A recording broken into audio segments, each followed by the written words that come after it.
Smith has some room. No, brought down nicely. Ball down, and that's Urlacher with it. Down to the 50. He's got to beat the quarterback. Hesitates, and he's going to go all the way. This is 365 Sports. Just outside the 35-yard line. Peterson, the freshman, cutting back. He's going to get there. First touchdown of his career, Adrian Peterson.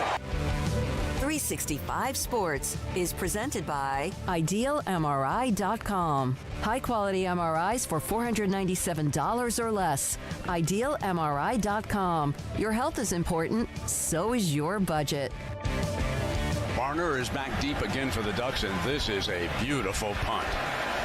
Back to the 50 and running backwards, loose, free ball, touchdown, LSU. Matthew picks it up and runs in, and LSU strikes.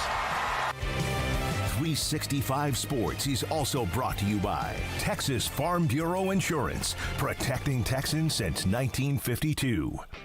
Favre rolling and throwing under pressure, and it's intercepted. Dion, he may score right away. It is Sanders for the touchdown. 365 Sports is turbocharged by Unite Private Networks. Find out more at uniteprivatenetworks.com. White darts up the middle. Pat White in the open field. Pat White to the house. Now here's David Smoak, Paul Catalina, and Craig Smoak. My goodness, what a day it is for many reasons. One, yes, national championship tonight in San Antonio. The Cougars, Houston, University of Houston, after their dramatic comeback to beat Duke Saturday night. And the Florida Gators after they took care of Auburn. We're going to break some of that down. We're going to look at, of course, the game tonight as well. The House settlement hearing going on, and we'll have a few nuggets on exactly what was said. In fact, Matt Brown will join us at 3:40 to give us a little bit of a summary. The transfer portal hopping, a name that not a lot of people thought were going to jump in it, did today, and so much more. Craig? I'm sorry. I thought I saw you put your hand up to talk. And the cake, the cookie cake in front of us, we do this 5 years. Yesterday is when we signed on with 365 Sports, and here are a couple of pictures of the very first day we were on the air at Paul's house in his upstairs man cave. There we are, Craig and Paul, me there as well, and then at the bottom, the first day we were in the studio, the one we're in now, back in September of 2020. It has been a fun journey throughout these 5 years. By the way, when I told Amanda that it's the 5th anniversary, she said this, and I quote, "In a house no one would even recognize today." Yeah, I know. She did a fixer-upper. Yeah, it's very different, including that upstairs space. Now, actually, that was just changed around a little bit, but the downstairs, which during COVID was covered in baseball cards because that was my COVID project, now looks like a human person lives there. So that's what happens when you lose control of the decision making. Yeah, no, we have a picture of it's just like paint. We don't see Woodrow in the picture. God bless Woodrow. Yeah. We miss Woodrow, but he was either sitting under Craig's desk or under mine. Yep. That's where he usually liked to go. He really dug Craig's vibe. Yep, he did. Craig's a calm vibe, and then of course at times he would be hanging out on the stairs on the way up from the bottom floor. Craig, 5 years, man. Yeah, rest in peace, Woodrow. He was a great dog. I loved being around him when I was, and that was a treat of being at Paul's house during that time. That was all during COVID. I mean, the whole start of the show was basically a response to COVID firings, is what it was, and quite frankly, it was a relief to me. It was a godsend, in my opinion. I don't know I know you guys might have felt differently about it, but I was actually thrilled about the move. And then even with knowing nothing about what was going to happen next, like no idea that we were going to do a show or anything. Like I just in general was glad to move on, and so it opened a door that I was, kind of waiting on anyways, and it led into this show, and then led into Paul's base attic, and then.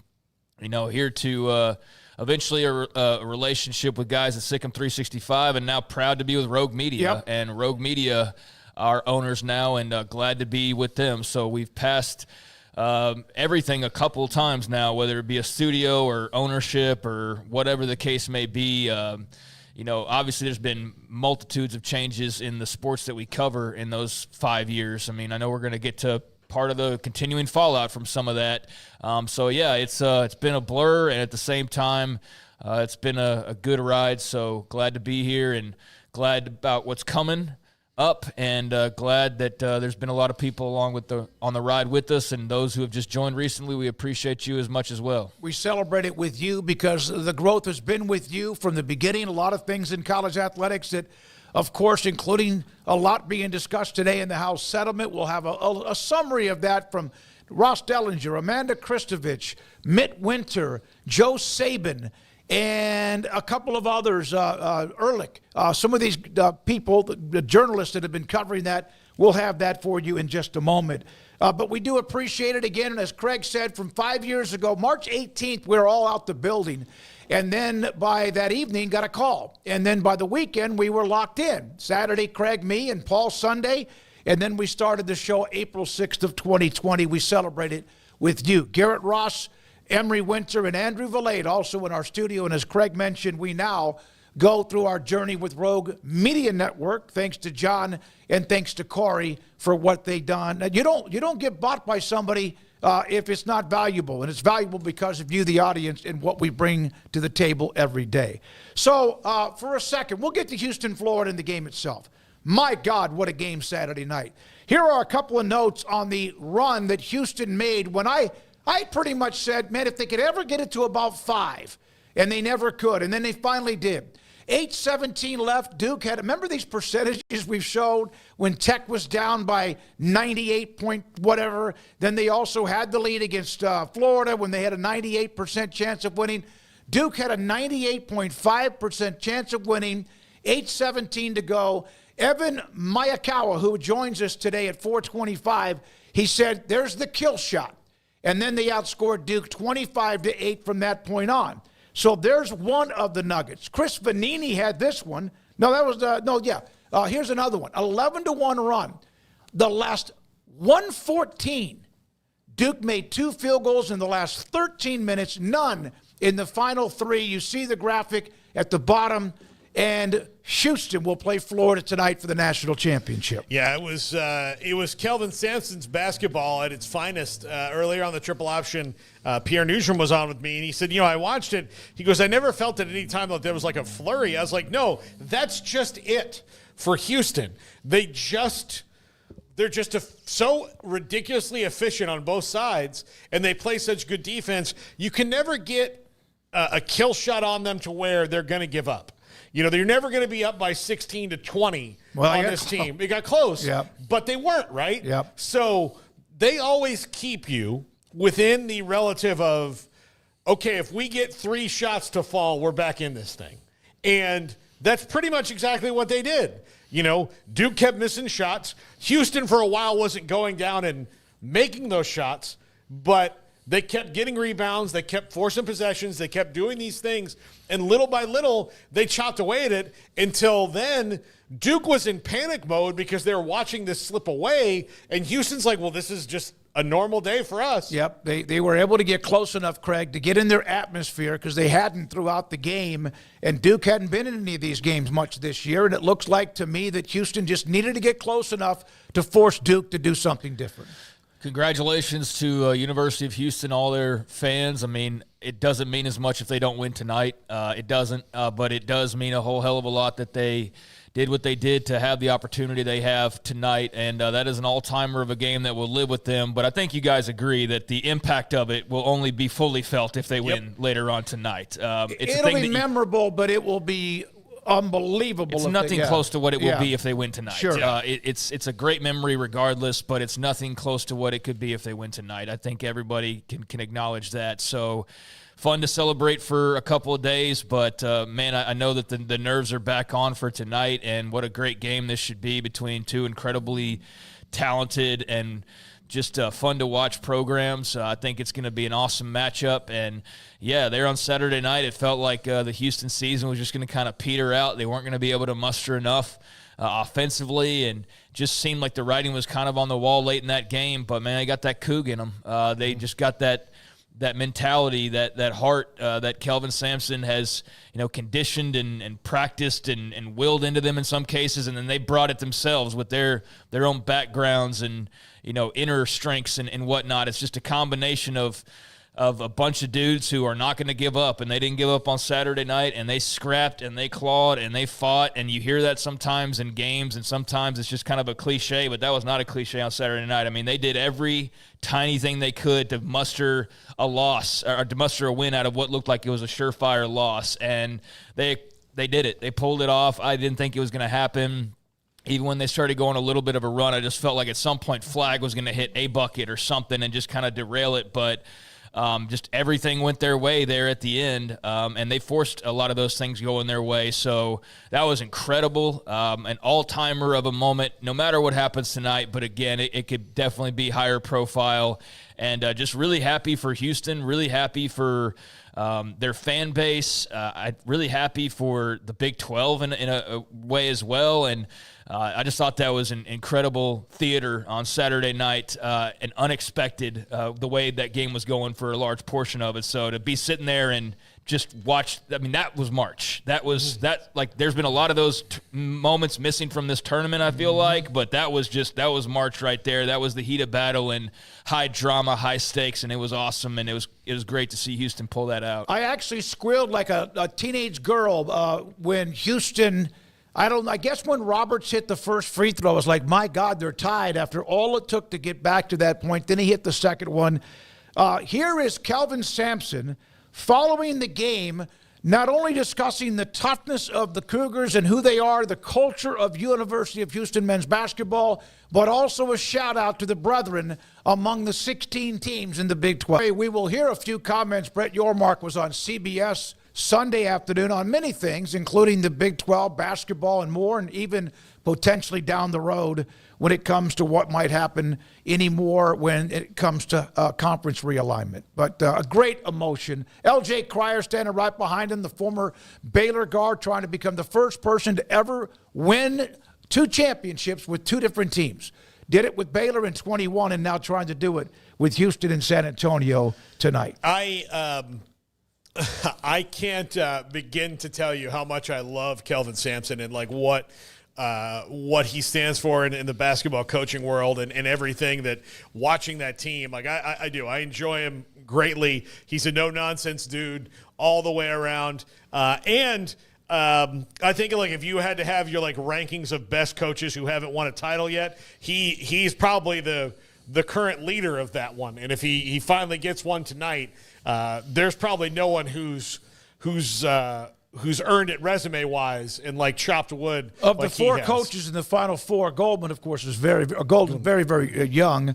But Bruce Pearl had not won one either. And, of course, there we are, as you mentioned, with Kelvin Samson and also Shire, who's early on in his tenure and career, too. Yeah, I mean, Bruce Pearl and Rick Barnes, to me, are on that list with Kelvin Samson of really good coaches who haven't won a title yet. We'll see what happens tonight. I do know this, like both these teams played exhausting games.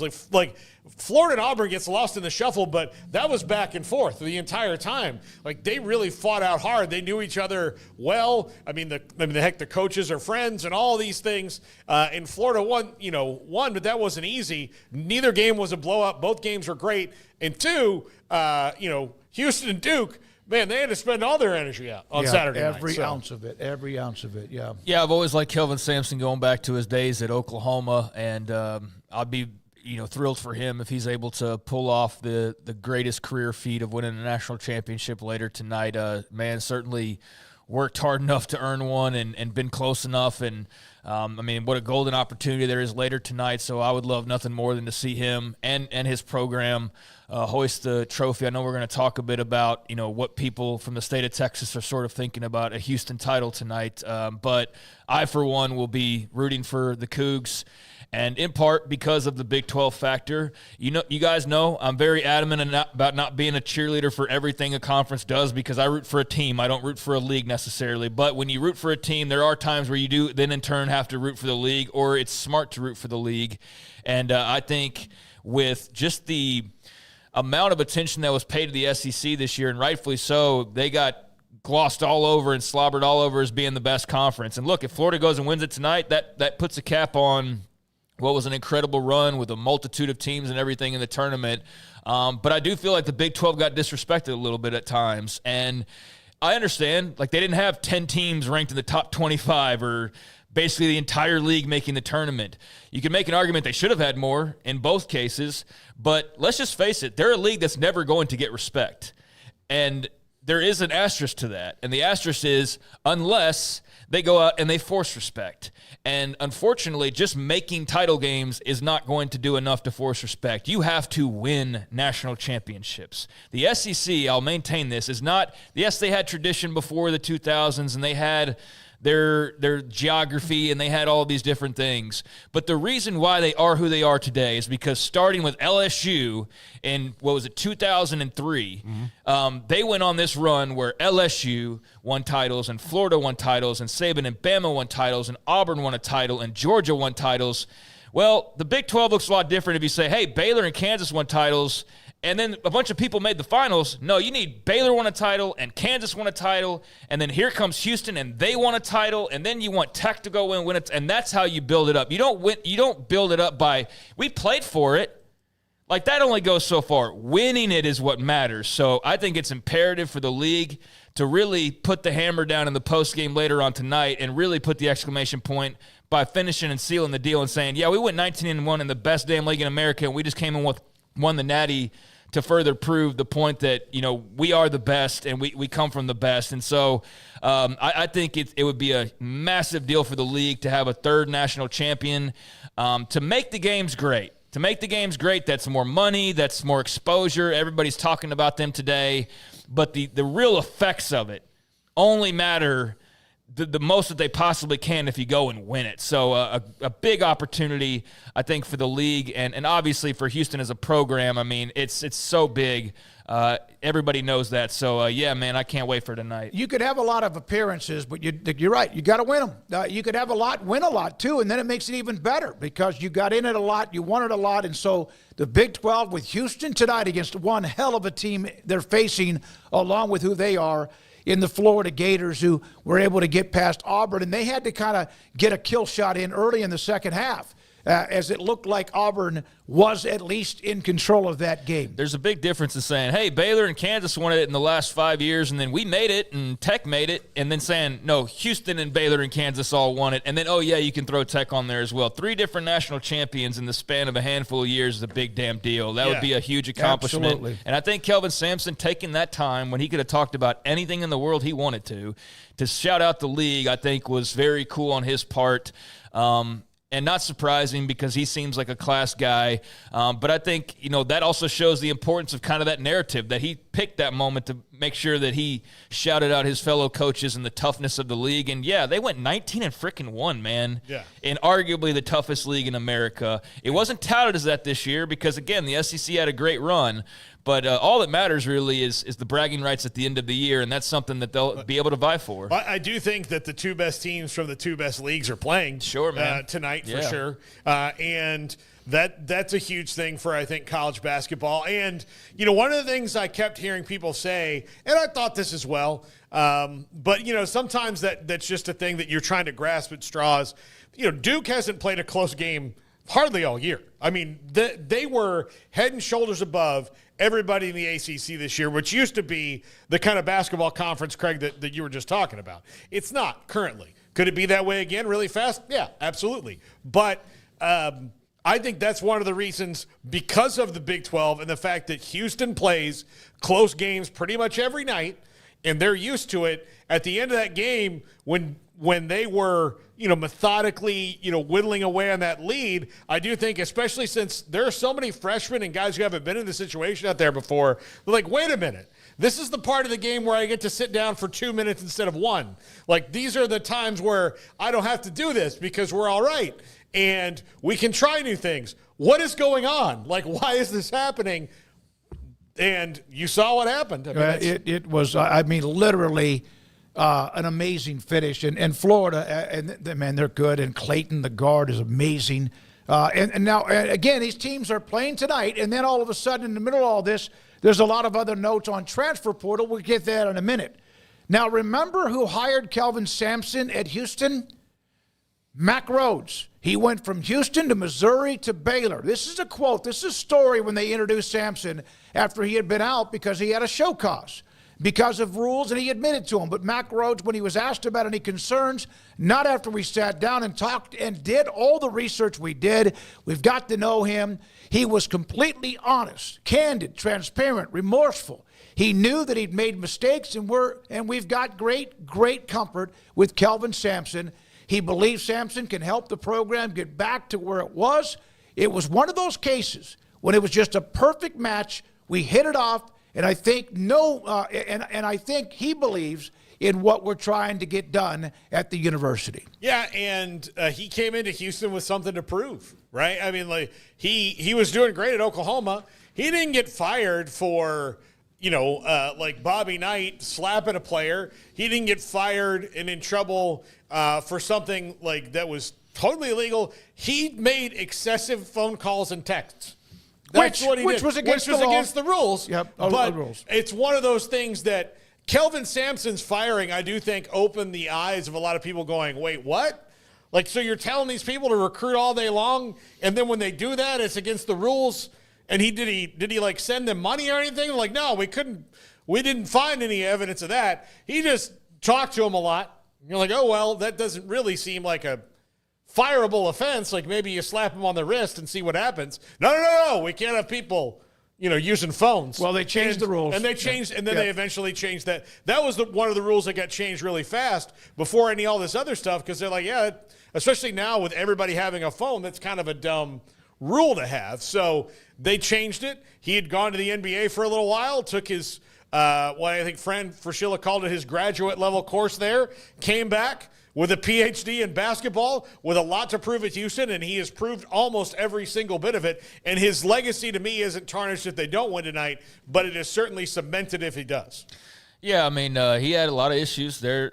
Indiana, quite a bit, but he is on the other side of all that, clearly, and has more than, I think, proven his mettle and, gotten over that. And if we were sitting there, Xing out people who had violations of college basketball, I don't know who would still be standing. Bruce Pearl wouldn't. Bruce Pearl would be nowhere near the sport of basketball. So, yeah, I mean, that's something that is as much of a part of the story in a way of, righting your wrongs or bettering yourself or whatever, however you want to look at it. He has gone on to more than show his strength as a basketball coach in Houston. Has been just a great partnership. And I think when you look at the Cougs and their entry into the Big 12, a lot of people still question it, still feel like probably wasn't a smart move at the time. I mean, there's a lot of people I know that pick at the Cincinnati move and kind of second-guess things. And I think with Houston, I mean, look, man, they're playing for the national championship in basketball. Like, football might be taking a little bit of time to get where it needs to be. But I think Willie Fritz has them on a good course. But a big part of the attraction of the University of Houston was that basketball program and adding to a league that had, national championship caliber programs. And they've rolled in, and in their 2 years, they've been, is it 2 or 3 years now? What's that? Houston in the Big 12. I'm trying to think. It's just the second year. 2 years, okay, yeah. But in the 2 years they've been in, I mean, they've more than fit in. Hell, they've run the league in so many ways. So they've been an incredible addition from that standpoint. And you go out a national championship in basketball. I say that was well worth adding the Houston Cougars to the league. I remember when they were added, yeah. For any doubters that were still out there, you go hoist your third national champion in the last handful of years, and they're one of them, and they're the latest one, then, I'd say that was paying off tenfold. They are 34-4 in the 2 years of the Big 12, won the regular season both years, and, of course, this year also won the tournament championship. Now, Jawan Roberts, I love the way he plays, and he really played very uptight to me. If so many other players did too. L.J. Cryer played pretty smooth from the beginning, but they just seemed like they were always like a little bit fidgety, a little bit off. And a lot of that has to do with what Florida, what Florida was doing too. What, God, I just went blank. Auburn? What Duke was doing too. Here is Jawan Roberts. He was at Catalina ISD, played for Shoemaker High School. He's in the game tonight. There's the local angle for Central Texas. Jawan Roberts, of course, had a huge second half against Duke to help them come from behind, including those 2 clutch free throws in the end. Now, here's a note from Kelvin Samson on how he has the way he's pieced together his program. Do we have that, Garrett, the audio clip about his loyalty? Yeah. Here's Kelvin Samson. It's not too long about how he gives players chances, how he gives his assistant coaches chances, how long they've all been together. Kellen, this is Kellen's 11th year. Hollis Price's 11th year. Quantis's 9th year. I think Casey Beard's 11th year. Lauren's 10th year. Our players look at our staff as family. All of my auxiliary staff that we have in our program were former managers. I don't take resumes and I don't take phone calls. I hire everything from within. You know, everybody thinks they need to go hire the best recruiter or the best this. We develop our staff like we develop our players, and that's culture. We don't have a lot of signs in our building. I don't know what those signs mean anyway. But there's one sign that you'll see a lot in our building. It just says culture. It's how you do anything is how you do everything, right? Being on time, treating people with respect, having the right attitude every day, giving great effort every day, and whatever it is you're asked to do. And our kids are pretty good at that. That's Kelvin Samson when asked about his team, how they've been pieced together, how they have one of the old school ways. Yet they've had transfers, Cryer's a transfer, others are transfers, but they have been together marinating for quite some time as well, plus the staff has been remained together. That might change, like we've seen other staffs. You win it all, and then maybe they break up because 3 or 4 other guys get opportunities to be the head coach. Well, here's the thing that I think is also remarkable about that. Not hiring from the outside can also crumble you if you don't have good culture, if you're not really good at that, if you are just so vain and kind of obsessed with your own ideas, it can crumble you because sometimes you need outside ideas. But clearly what happens at Houston works because Kelvin Samson, his son, but like Kelvin Samson and all of them, he knows how to run an organization and treat people from the top down with respect and developing them, and wants them to develop and wants them to stay and wants them to be comfortable there. That's how you keep that culture. That is not something that's present really in a lot of realms of the professional world now. You know, how many industries exist where, hey, we're going to hire kids right out of college because they're cheap, and then when they get to their first raise, we're going to let them go and hire the next round, and not develop people throughout your company.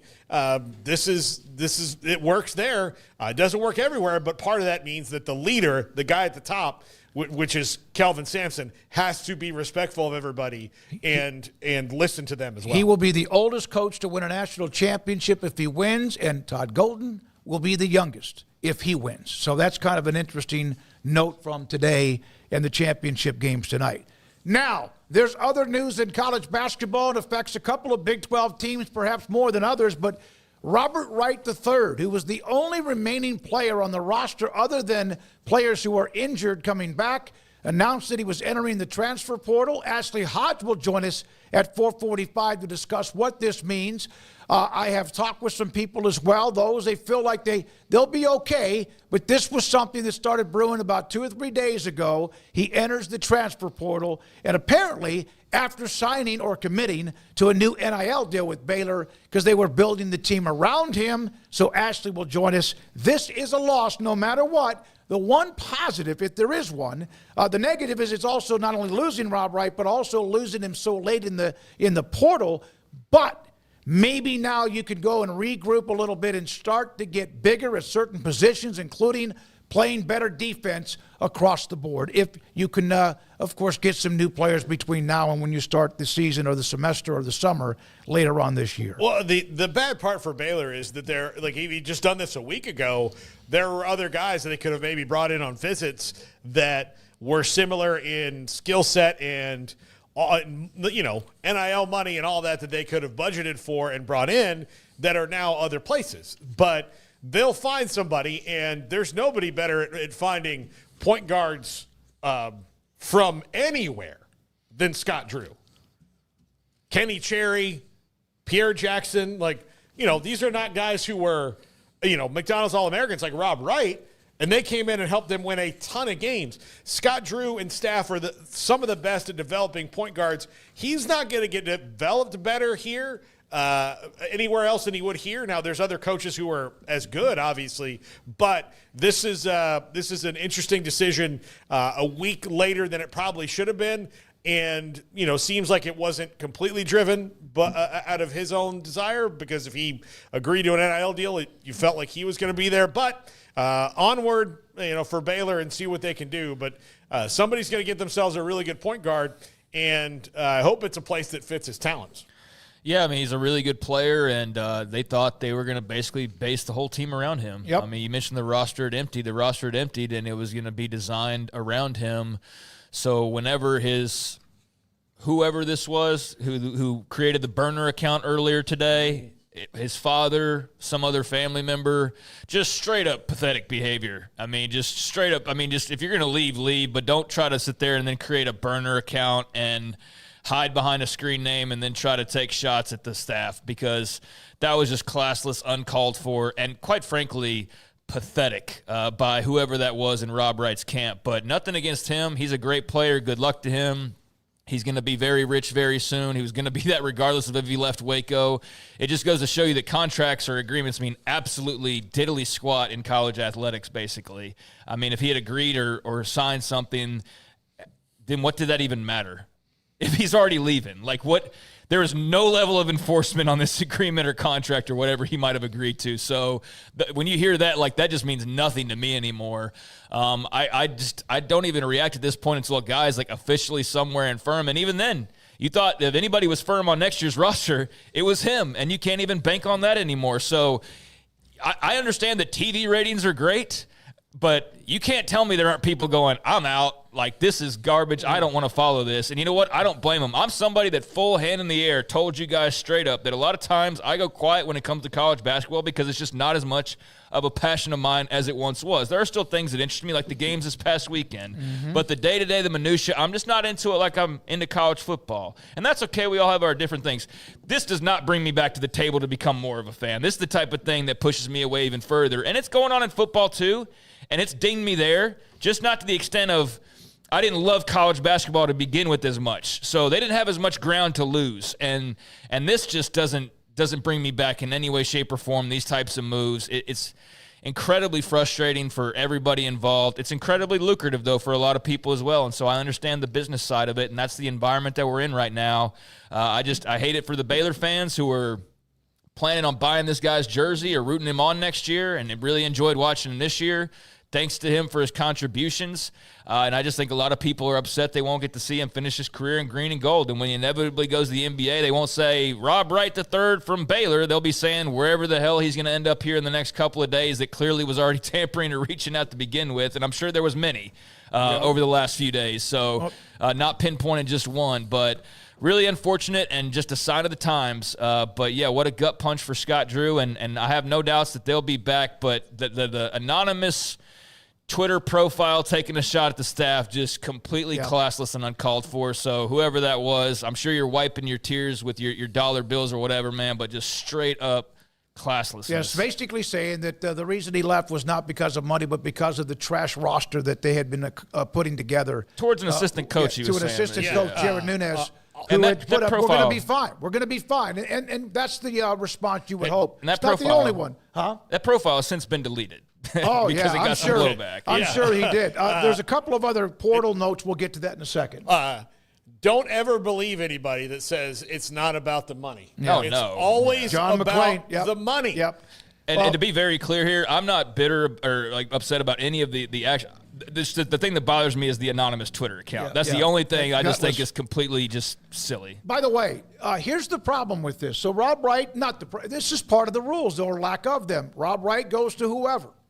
Then Baylor's going to get somebody else that's already on somebody else's roster. It's the circle of life, so to speak, the way that the transfer portal is also put together. But they have Agbim, J.J. White, who they picked up from Nebraska, Omaha, Rataj from Oregon State, Cam Carr, Tennessee, and then, of course, Tunde Yusufu, who's one of the incoming studs in the high school recruiting class. My question is, when they got those guys, how much were they going, how would he play off of Rob Wright? How much would he figure in with Rob Wright? Absolutely. Absolutely, and that's what we'll ask Ashley about. They built the team around him, and, of course, Josh is out with the knee injury, and whether he comes back, when will he be healthy again in the next segment. One more thing in the portal. Darian Williams, Texas Tech stud, and it appears as if even the possibility of JT Toppin, he will enter the portal, declare for the draft, but allow his options to be open to remain in college. And so I saw a tweet from Cody Campbell who said, this is a way to help allow a city to hate you. This was in a response to Darian Williams. It's part of the circle of life. So there's another big name that entered the portal in Darian Williams. Might be back, might be somewhere else, might also be a part of the upcoming NBA draft. I like the look on Craig's face when you said that. Cody Campbell, look, you're doing it, though. Like, you're paying the guys to come in from the portal.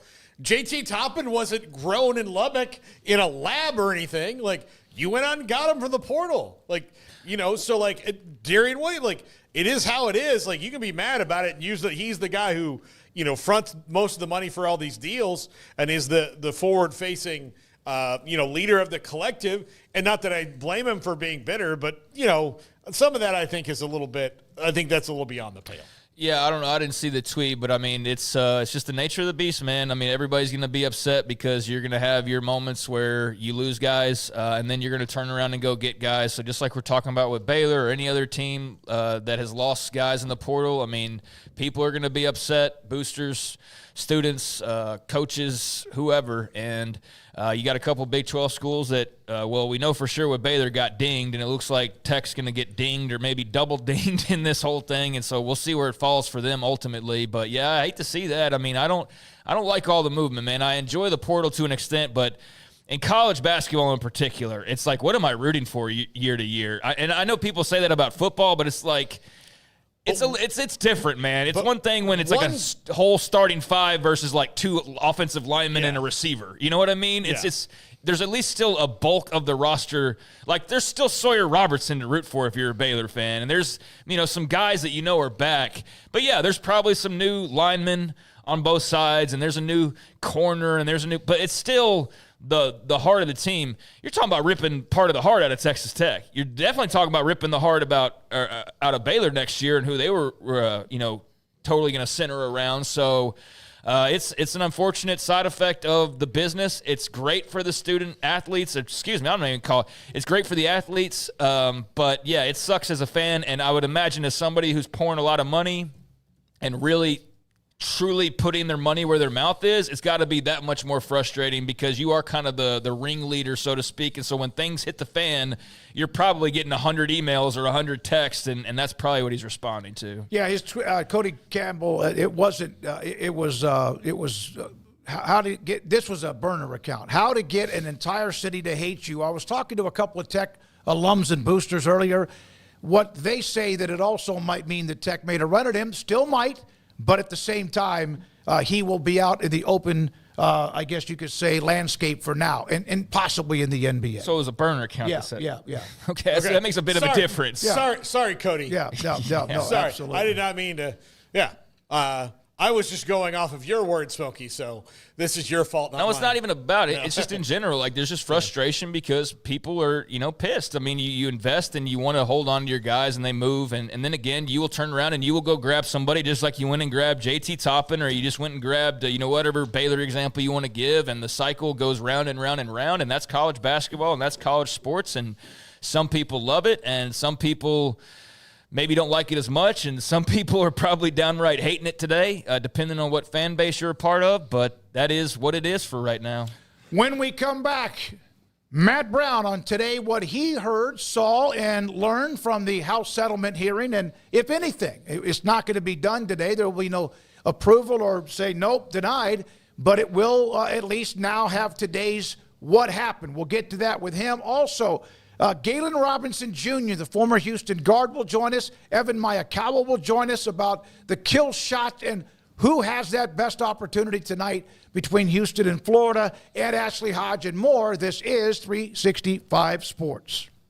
PettyClinicLowT.com. Dr. Kent Petty can help you become a better man when it comes to your physical, who you are, your energy, your sex drive, your focus, all of that. It starts to fade, maybe as you get older. It may have nothing to do with testosterone, but your testosterone level can drop as you get older. 1 out of every 3 or 4 men have symptomatic issues of low testosterone, and maybe that is you. Contact PettyClinicLowT.com. Tell them I sent you. They will set you up to get your blood work, take care of that appointment, get the results, and if your testosterone level has dropped or is too low, Dr. Petty can give you an option to increase your testosterone levels so you can become the high-performance man that you want to be, need to be, used to be at PettyClinicLowT.com. Book month at Allen Samuels in Waco. Right now, drive home a 2025 Ram 1500 Laramie Crew Cab or Ram Lone Star Crew Cab, both with massive $15,000 off MSRP. Looking for unbeatable value?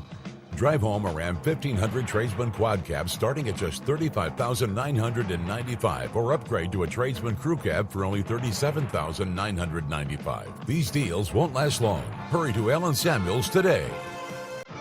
Come by. Let's be friends.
Hundreds of things that can affect our sleep, but what's affecting yours? Sleep Doctor's home sleep test brings the precision of a sleep lab into the comfort of home to help you get answers and unlock a lifetime of great sleep. Start now at sleepdoctor.com/TV.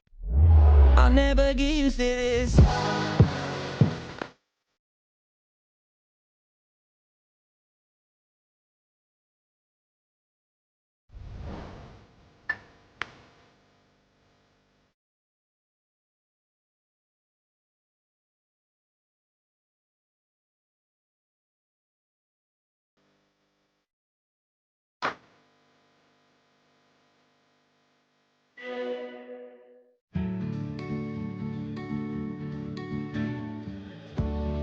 Whatever it is you wrangle,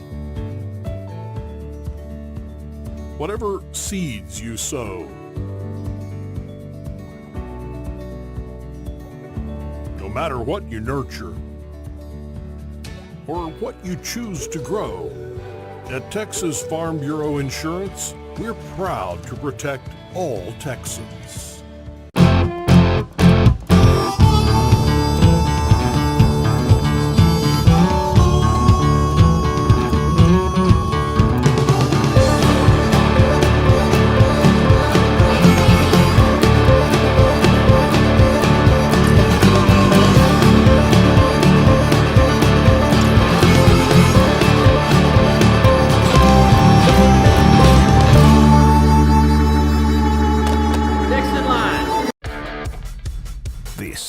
365 Sports. The 3 o'clock hour is sponsored by Waco Custom Marketplace. Meats, sweets, Texas treats, and a cut above the rest. 425 Lake Air Drive, Waco.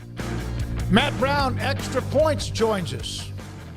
Matt's been talking about a lot of things, college athletics, college business, the House settlement. I mean, my goodness, everything, including the college football, EA Sports, and more. Matt, thank you very much. Big day today.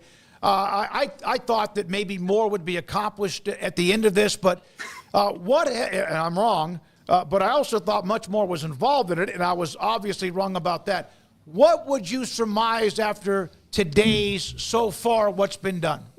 I would say that today is worth listening to for the House settlement if you are somebody that works in sports law.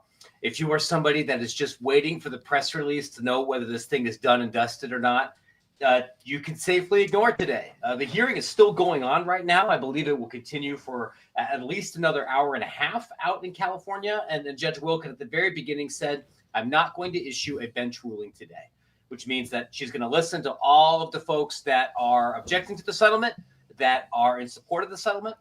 She's going to ask some questions to counsel on both sides. She's done that a little bit today. And then sometime in the next 2 or 3 weeks, she'll issue a ruling. The industry expectation right now is that the settlement will be approved. It's possible that she'll recommend a couple of tweaks. She's asked a lot of pointed questions about roster limits and about locking people into this settlement who are in their elementary school careers at this point. But it's unlikely that the whole thing gets blown up. Unlikely doesn't mean impossible, but still unlikely. Matt, Livy Dunn was the most prominent person, or a famous person. Prominent might not be the right word. Famous person who was involved in the proceedings today as she zoomed in and said she objected to it because it did not come close to matching her value. Judge Wilkins shot that down pretty quick in saying, like, look, if you have a problem with that, if you don't want one, there's not going to be any value for anybody. I'm trying to frame this the right way so I don't seem like a jerk, but Livy Dunn's value, I don't think, was because of gymnastics. It was because of her ability to promote other things. And the money that comes in from gymnastics, which probably could be more than it is because they don't really negotiate TV deals out, is not what's pushing this whole thing. Well, I think it's a little bit of both, right? What Dunn is saying is I lost out on value because I was not able to monetize my NIL throughout all of this career, and her NIL includes not just publicity from being an SEC gymnast, but to your point, all this other stuff. She's a professional influencer, and we had that for other athletes too who missed out on their opportunities to monetize YouTube channels or potentially be involved in Twitch or some other things. And there's a lot of complicated black box math meant to create what would the math behind the settlement. And I would probably agree that Ms. Dunn is not typical of the use case for other athletes in this settlement. Her marketability and her reach and her social network as an influencer extends far beyond that of almost every other athlete, women or man, participating in college right now. What you're seeing here, or I guess what we've seen so far in this hearing, is that the judge is really laser focused on antitrust issues with this settlement.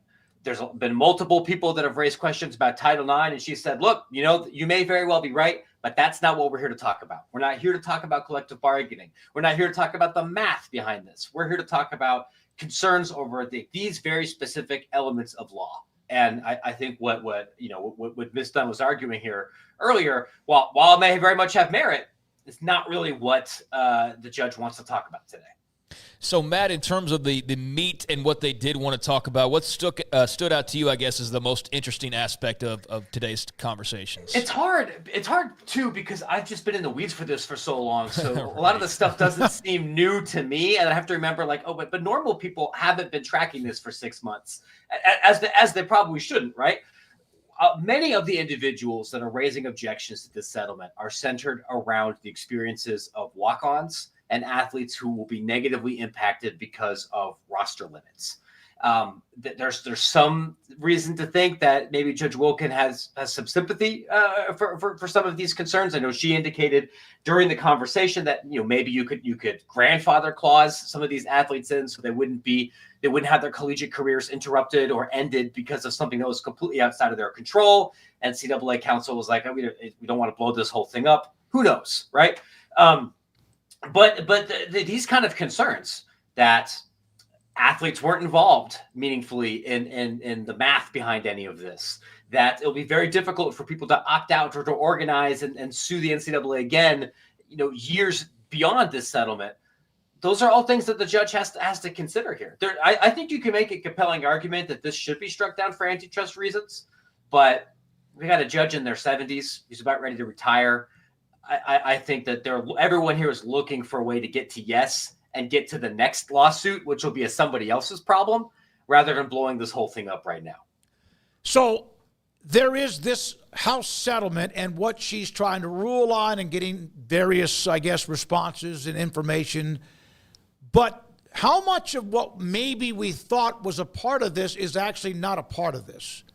For example, I saw a couple of times today on various timelines that, this is a pretty good idea. That makes sense, but it's not a part of this specific lawsuit. Is that something you noticed too, Matt? Yeah, there is something here, and whether it's talking with me or with other attorneys or any other news story about this whole thing, you're going to have people point to and say, well, we really should have a collective bargaining agreement. We should have an actual CBA. Maybe some of these athletes should be defined as employees. And we can negotiate this like every other union does with every other professional sports. And then, by God, you have actual enforceable rules. Judge Wilkin may agree with that. Lots of people may agree with that, but that's outside the scope of this particular lawsuit. What the judge is saying here is we can't create a CBA because CBAs require a union, which requires employee status, which is outside the scope of what we can talk about. We could just talk about this particular settlement. And it's easy to see how that would expand to many other things. Yeah, she did mention a CBA. It was not almost in passing, a lot of these problems would be solved by this. Then to say what you just said of, well, but that's not what we're doing here. So, as a shot across the bow to the NCAA of hey, all these things that we're talking about here could have saved us our time. But no, let's deal with the matter at hand. So, do you think ultimately this ends in tweaks here, tweaks there, and then not a complete back to the drawing board thing? She mentioned grandfathering in roster limits and things like that, to where this isn't a hit the ground running thing. It's more of a let's figure out what this is and what this means for the short term, and then let's figure out a plan for the long term. My best guess is that this particular litigation ends with the settlement mostly being approved or being approved completely the way it's drawn up right now. You're right. There may be some room for a couple of other small tweaks. That closes this chapter of the whole what the hell are we going to do with college sports saga. We will then, I think, pretty quickly move into the next chapter. And that will be other people suing over this particular settlement, whether that's on antitrust or Title IX grounds, or moving to Congress, where some lawmakers will look to try to put part of this settlement into federal law. And I think you're going to see a revisiting, particularly in the Senate, particularly with your hometown senator, Mr. Cruz, about trying to get some more headway on a national bill. There's a lot of college sports leaders and administrators who are heading down to D.C. right after the men's championship game here to talk about this exact thing. I know you and we've discussed the potential college bill for the last 3 years, and mostly it hasn't gone anywhere. This time it's a little bit different because Republicans are in charge of everything. So it's easier to get something done. But as you know, maybe we'll get to this, maybe not. It's a bunch of other things on fire right now, too. So this might not be the thing that gets the most interest from lawmakers at the moment. Matt, if there was a wave the magic wand, let's settle all of this, get all of it over with, and let's move on to just being sports fans again. Is there something like that actually out there? Would it be the government intervention for I know it's unlikely, but is there a magic wand anywhere in this to be found? If there is, I don't know about it. And friends, I wish I did, because I think that would be a great way to convince more people to pay for subscriptions to this newsletter. I have solved the problem. I haven't. A collective bargaining agreement would solve many of the things that you gentlemen were expressing some frustration with earlier in the show about roster attrition and player movement. And I understand why a fan would be really frustrated, particularly in college basketball, if 3/4 of your roster is going to hit free agency and shift around every single year, and building continuity and any kind of relationship with the player becomes very difficult. I get how that's frustrating. This settlement won't really solve that. It may add some scaffolding and address a couple of things, but it doesn't solve the major issues. And to me, I think there's really only two solutions. You either have Congress pass some kind of antitrust exemption or some kind of law and says, this is what amateurism is, and we're going to use the actual police to enforce that. Not the NCAA police who nobody has to listen to, but like actual cops. You either do that or you create some kind of federal law that says you're employees or you're not employees, but you can collectively bargain and you negotiate some kind of CBA. If you don't get to one of those two things, I feel like we'll be having a similar conversation in 6 months and 9 months and 14 months. It's just going to be a different lawsuit and different attorneys, and the math's going to change along the edges. Matt, with this day that was put out there, you mentioned we've been discussing this for, 3 years or so, but with this day, it's coming, it's about to be done. Is today a day that, it matters, but was today in any particular way kind of a letdown? I think it would be if you were expecting this to be over today. And, sure. And to be fair, I think 2 months ago, a lot of people were expecting that. And when I say people, I don't just mean fans and sports radio hosts and reporters. I mean like administrators. And over the last couple of weeks, I think folks in the legal reporting world and from the court were kind of resetting expectations. Like, hey, this is going to take a little bit longer. And I think that's where we are. We're closer. And don't get me wrong, when this is eventually approved, things will change pretty significantly. Baylor is going to be cutting checks to athletes directly for the first time ever. We can't pretend that that's not a meaningful thing. It's just not the end of this particular story. Matt, you and I, we might need to do a side version of this with you and me talking about how the priorities of Congress work so that people can understand. I think that's the funniest thing about all this is that people do think that Congress, all 435, 37 of whatever it is, they're interested in this. Nah, mostly Ted Cruz and Cory Booker. It's 2, 3, 4 senators. The House just is kind of there. They like to have hearings. It's different. So I feel like we're going to be longing for that, for any kind of government, intervention for a long time. As a matter of fact, John Gallagher, is the head coach of Manhattan, was on our show on Friday, and he mentioned that Mark Few's the only guy who can get in front of Trump because he's actually a big Trump supporter and maybe get an executive order. But the problem with the executive order is that's going to happen. That's going to put us right back where we are with more lawsuits, right? If there's an executive order, this is how college sports are going to get challenged. It's true. And I, setting aside partisan stuff here for a second and just trying to look at this as straight ahead as possible. You're right. Most members of Congress are not big sports fans. The kind of people that go to Harvard and Yale and raise the kind of money that these guys do, there's not a complete overlap with your tailgating crew. There are exceptions. There are some people that played college sports, and there's some people that are deeply passionate about it. Senator Cruz is one of those people, but most of them, and I've lived and been around this world, that's not what animates them. And there's lots of issues that only animate a small number of lawmakers that still become law or still get passed along. But that's because there are folks that are single issue voters on this specific thing, or gigantic donors that are throwing money at this very specific thing. And we don't really have that in college sports right now. There aren't a block of voters that are if we don't get an antitrust exemption, I'm voting for the other guy. That's not really a thing. So these are the issues that are easy to ignore, especially when you've got potential trade wars, when you've got the stock market on fire, when you've got gigantic immigration changes and everything. And maybe it isn't even so bad, because I can tell you, as somebody that I think you guys would probably agree, I know more about how the business of college sports works than the average bear. This has been my beat for the last decade. I've listened to a lot of congressional hearings from people with JDs from schools I would have never possibly gotten into. Make it very clear they have no idea how any of this works. Not a Republican or a Democrat thing, just that these are folks that don't follow this industry, and they're the ones that are going to be passing regulations on it.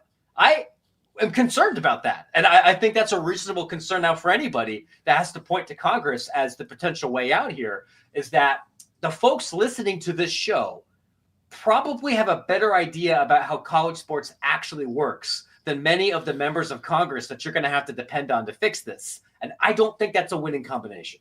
I would say if you need clarification that not even in the Senate, go back and listen to the Cal board talk about the UCLA exit fee and how confused many of the academics, people who are like trying to split atoms, are like, so what's this now? Why am I here?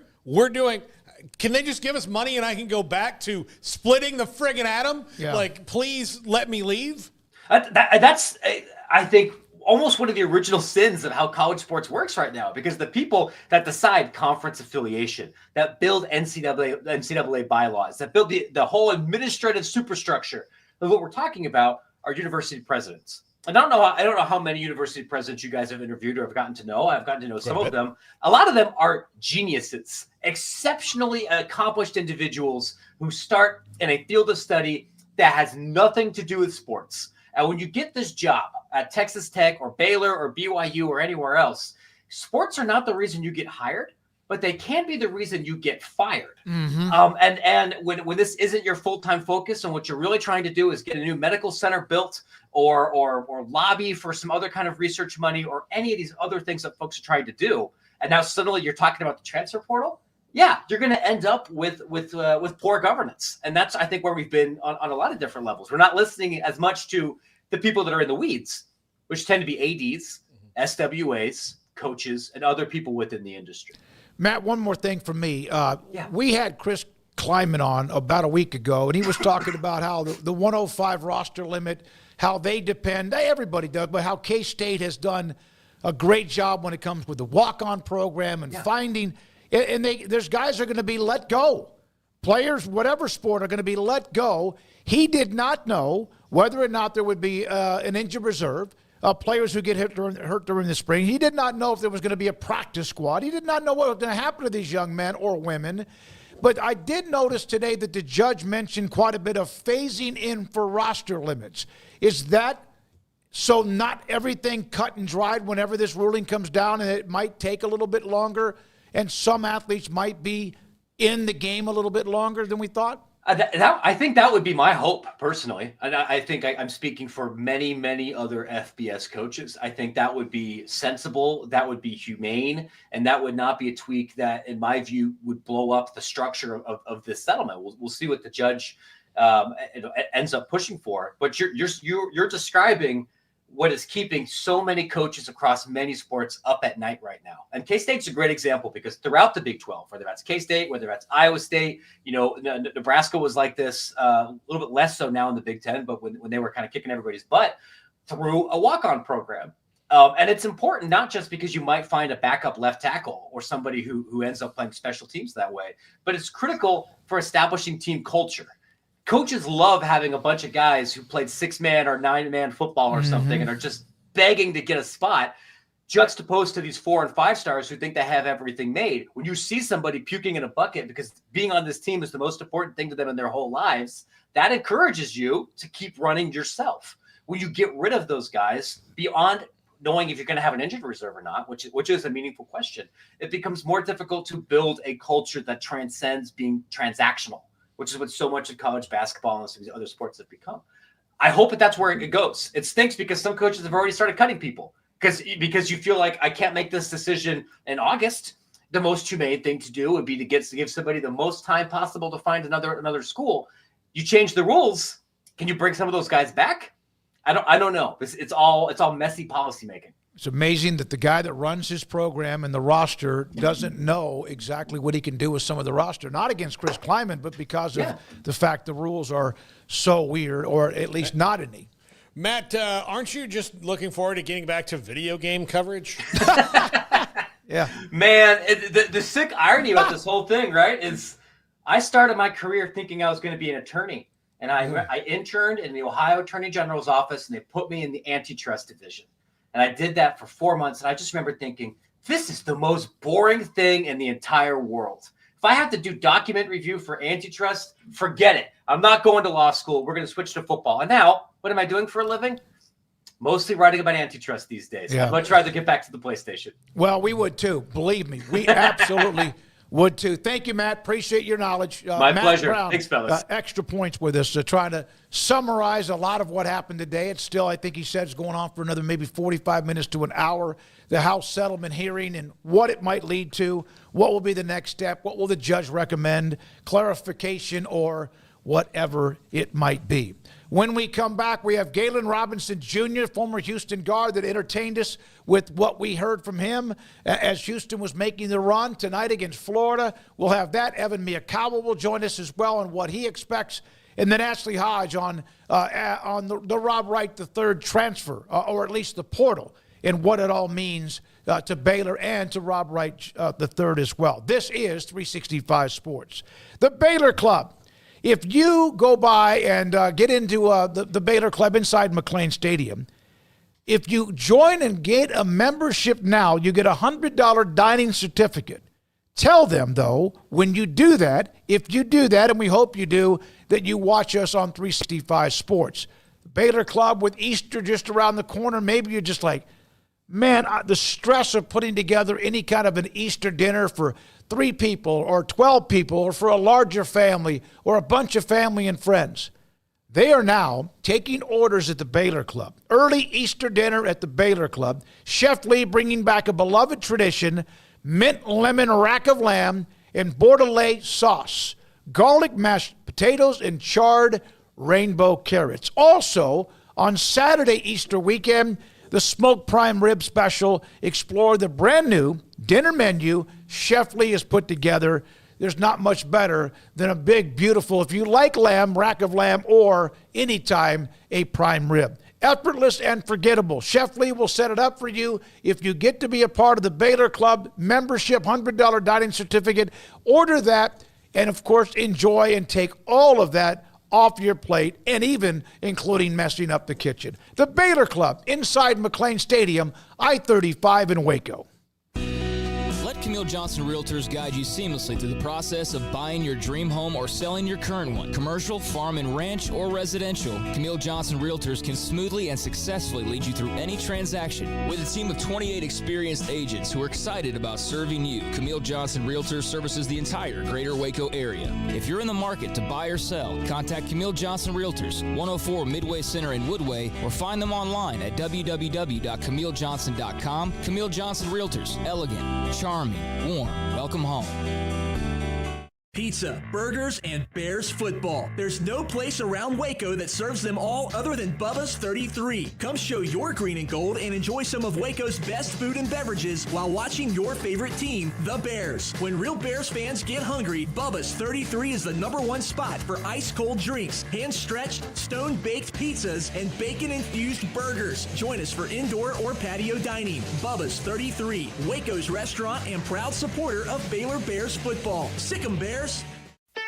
Don's Humidor, your home with a 48-foot walk-in humidor with the elite cigar brands from around the world, including the #1 cigar of the year, Aging Room Cuatro Nicaragua. Plus, they have the great brands like Macanudo and Artur Fuente, Rocky Patel, Aston, and so much more. CBD, great for sore muscles, aches and pains, sleep, Vita Dreams, and anxiety, mild depression, general health and wellness. Their staff very knowledgeable on the subject. Don's Humidor in the Townwest Shopping Center off Valley Mills in Waco. Ready to take your business to the next level? Gayen Solutions has got you covered. We deliver world-class IT consulting, including Quest On Demand and Migration Manager, M365 and Exchange migrations, Active Directory assessments, security hardening, and Windows Server upgrades.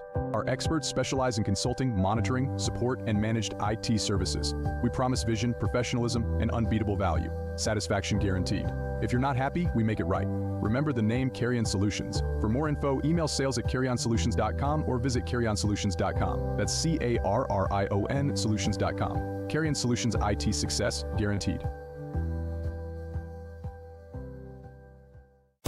At Ideal MRI, we feel blessed to be part of the Waco community. We're a small family business here in Central Texas. At times like this, the cost of healthcare has never been more important. And unfortunately, significant illnesses and injuries still occur. And that's why Ideal MRI is open and here to serve you through this difficult time. So if you need an MRI, ask your doctor about Ideal MRI. You can schedule online in minutes at idealmri.com or call 833-IDEAL-MRI.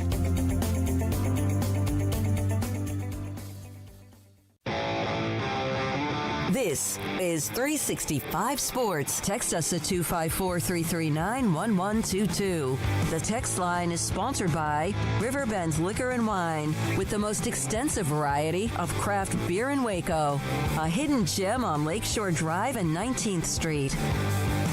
We will hear from Gayen Robinson Jr. in a moment. He joined us last week, and man, he was fun to listen to. Forced Emery to do a lot of the editing, however. So Gayen Robinson Jr. on tonight's Houston game with Florida. So Brett Yormark was all over CBS Sports throughout the weekend, and including on Sunday, meeting with various basketball analysts and more. And he was asked about this run by Houston and about basketball and the value of it in college athletics. Brett, I think one of the reasons people like us, like you, running a league like this is because you value basketball in a real way, based in part on your background. For so many years, decades even, when it came to conference realignment, all we heard about was college football and market size. Now you talk about basketball all the time. Do you believe that basketball has historically been undervalued by other conference commissioners? 100%. I understand what football means in the landscape of collegiate athletics. And it's at the center, for sure. But basketball matters. And I said it when I got here, and I'll continue to double down. Basketball's undervalued in this ecosystem. And right now, it's providing an incredible lift for our profile and narrative, and it will continue so in the future. So that's Big 12 Commissioner Brett Yormark. There was a couple other comments he made that we will get to as well. And, hey, that's why, as Craig mentioned, win championships, have a lot of people watching, and add more value to your conference. Football is it. When the revenue sharing that comes out, whenever that is, when football is going to get, 80 or 75%, basketball is going to get about 15%, that's the way it's perceived. The television money and revenue, that's the way it's perceived. But you got to win championships, and Yormark knows that, and that's why winning titles, including one tonight, sure won't hurt. I think it's twofold. One, you have to convince the people who are undervaluing it to value it at the level that you believe it to be worth, which is why he's there. The second thing is, and I think based on our earlier discussion when it came to Rob Wright and the way the transfer portal works, one of the things that is, I think, hurting, it's really put a dent in the casual fan that we have on the set here. Craig, is the transfer portal, one of the things that made college basketball so popular, and they wanted to expand the tournament and all the things in the 80s and 90s, was because you could watch the Fab Five together for a long time. You can watch that. The reason the NBA is popular is, even though free agency is super popular, once you have that contract signed, once LeBron James goes to the Lakers, if he signed a 3-year deal, he's going to be there for 3 years, unless something else happens, and you get the rug pulled out from under you. And not trying to bring up trauma, Craig, but it's just those kind of things will help them stability-wise, where you can say, this guy plays for Duke, this guy plays for Kansas, this guy plays for Baylor, this guy plays for Michigan. I'm watching that game because of these guys. Yeah, I mean, it's some of that. I also would say that the team that's celebrated around here wasn't made up of all homegrown talents that won a national title. Davion Mitchell was a transfer. There were multiple transfers, but they had been together for a couple years. I'm not against transfers. I'm not against any of all the stuff that's going on necessarily.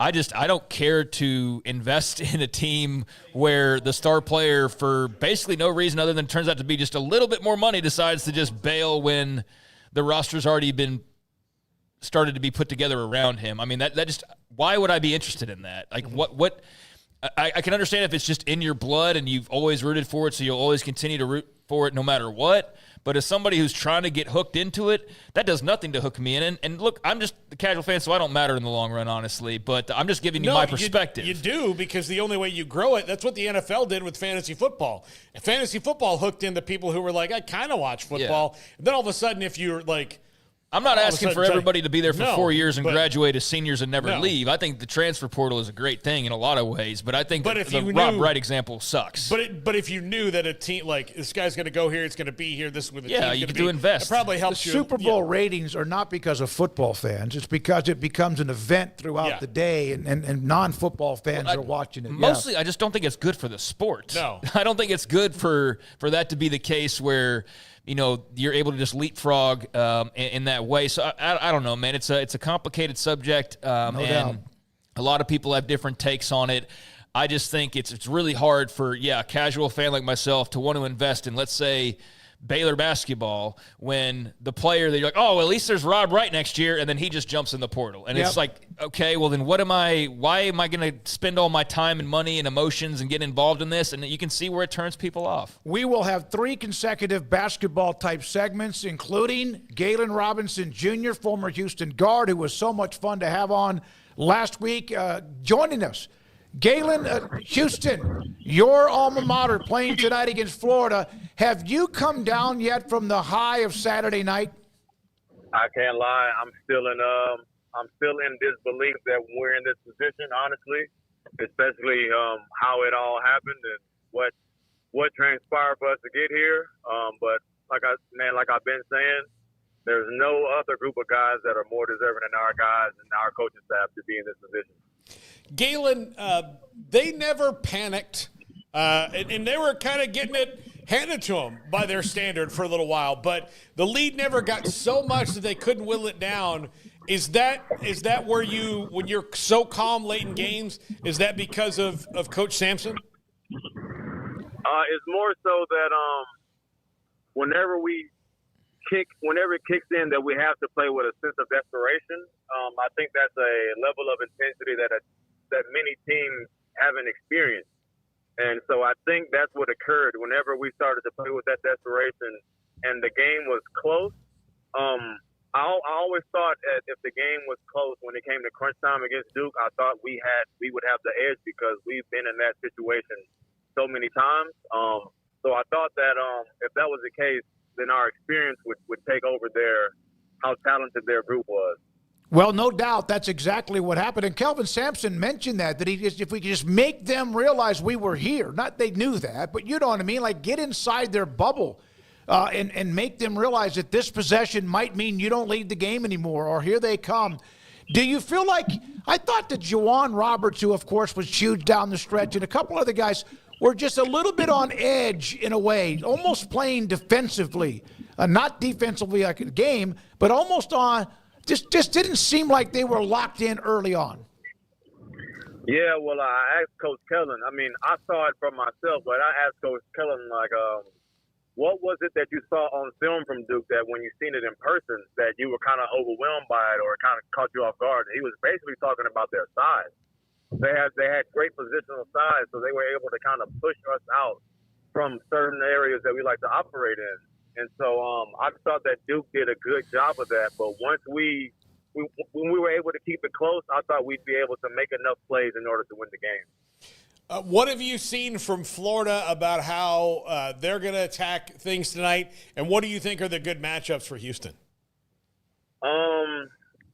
I think the world of Florida. I remember watching them whenever I was in Alabama. They played Alabama, and they went over there. They went to Bama and completely dominated that game. But I don't want to say too much about the matchups, but I think that I know they have a game plan, and I know they figured out where they think are areas that they can win. But I know defensively, guarding those guys, they're going to have their hands full. Walter Clayton, he's junior. He's probably the second best player in college basketball right now, and he's fearless. He's dynamic. He can score at all three levels, and if he gets going, it could be a long night for anybody. As a former guard, when you saw Duke started to hyperventilate a little bit when getting the ball in bounds, full court pressure, whatever it was that was bothering them, what did you kind of crack a smile and go, we got him? Yeah, it's because when you have freshmen playing in close games at that stage, they've been in close games, but if they lost, there was always another one. It hasn't been a game that if they lost, that was close, that there was no tomorrow. And I just thought that by their body language and by our guys' body language, that whenever they started to tense up and nobody wanted to be the guy that made a mistake, I just felt like it just gave me hope. And I know our guys seen it, so I know it gave them hope as well. But you never want to be the guy in that position when you've had a lead like that. You never want to be the guy that makes a mistake in that moment. Galen, Juwan Roberts is a 60-something% free throw shooter. And usually those guys, when they get fouled late in games, that's why they get fouled. He nailed both those free throws, and he hadn't even had his best game. What were you thinking when he was up on the line? It's funny because there were two guys behind me, and they looked at his percentage and they were like, "Oh, he's about to miss. He's about to miss this." And I think I texted my mom. I was like, "Mama, watch, both of these are good," because he did that before when we had a similar type win at Kansas. And it's like something's wrong with J1. It's like the more pressure it is, the easier it is for him. But if it's a free throw that doesn't mean anything, he just can't make it. For whatever reason, it's like something's wrong with that kid. But he has the clutch gene, and I just thought that I knew that both of those were good. And then when he made both of them, I turned around and I just put my finger over my lips and made the shush notion to those guys behind me. It's like, man, y'all don't know us. Man, there were so many plays that had to be made. Any of them that's not, or that were not, then we're not sitting here talking about Houston playing Florida.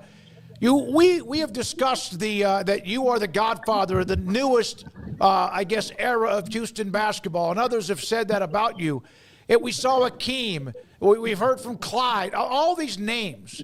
I think about Guy V. Lewis, who was the head coach of that '83 team, and a lot of that, and what all this means tonight. Can you try to explain what the explosion of emotions would be if, in fact, they get it done tonight? I'd honestly be speechless.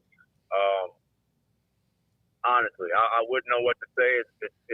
It's something that's never been done in our program, and we've had a lot of legendary Hall of Fame players. And I just think about Coach Sampson's career. Mm-hmm. As great as he is and as impactful of a program builder as he is, he's never played on a Monday night. And he's a Hall of Famer already, but for him to make it to this point finally, he's beyond deserving.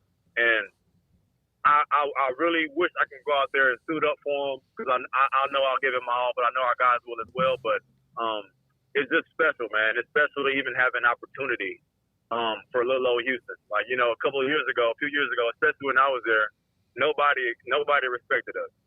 And it's just like now we're the measuring stick for other major universities in regards to toughness and being able to play hard. Like, we are the standard. So, like I said, man, it will mean so much to the city of Houston. It will mean so much to our program. It would be, you wouldn't be able to put a price on it, man. It'd be priceless, man. Like, honestly, I'd be lost for words. I was lost for words whenever we beat Duke to be in this position. But to actually win it all, like, it's going to be, I'm going to have some waterworks, that's for sure. Speaking of some of those greats, did you see Hakeem get checked by security? They wouldn't let him go celebrate the other day. I imagine that's maybe the first time that's happened to him in his life. Yeah. But I mean, that things like that shouldn't happen to a guy like that. But yeah, I saw a video of it. I didn't agree with it, but I mean, I guess the guy might have been a Duke fan. Or he actually was doing his job, and he just didn't know. And, oh, my goodness, I love it. I think, Gayen, it would have been pretty – I mean, like, it's embarrassing. Like, hey, that guy you wouldn't let on is, like, one of the 50 greatest basketball players who's ever lived. Yeah. And is one of the kings of Houston, Texas. And he'd be like, that's Hakeem Olajuwon? Oh, my God. Yeah. You don't tell a guy like that with that type of prestige. You don't tell a guy like that, nah, you can't get on the court. Nah, he can get on whatever court he wants to do. That's right. Gayen, we do appreciate your time. I can't even imagine. I felt watching the game late Saturday night, I kind of jumped. I really did. When Juwan hit the first free throw, Roberts, I kind of like, oh, my God. And then when he hit the second one, I didn't squeal, but there was kind of this sound of, my God, they have a chance here. They've come all the way back. Coach Samson, after the game, made a reference and made sure he did make a reference to how they had to play and what conference they were in. Now, we know the SEC is fantastic, and they may walk away with it tonight. I don't know. Or other conferences are good. But how much do you think the grind of the Big 12 has helped Houston, even though they've dominated with the 19-1 overall record? It's just there's no such thing as an off night. Like, you literally have to bring your best every single night. And personally, I think that their conference schedule that they played, they had a lot of Sunday, Monday games. So I felt like them having those games helped them with the structure of the tournament. Whereas, like, it's quick turnaround, you got to prepare, and there's a lot of information in a short window of time. So, but I definitely think, you know, being in a lot of those close games on the road and hostile environments like in Allen Fieldhouse, that's probably one of the hardest places to win in college basketball, probably ever. Like, it's always rocket. It's never an empty seat. It's hard to win in places like that. So I think those guys being in constant battles has made them to where they need to be. And like I said, it's no different than any other game that they've played this year. It would just happen against Duke.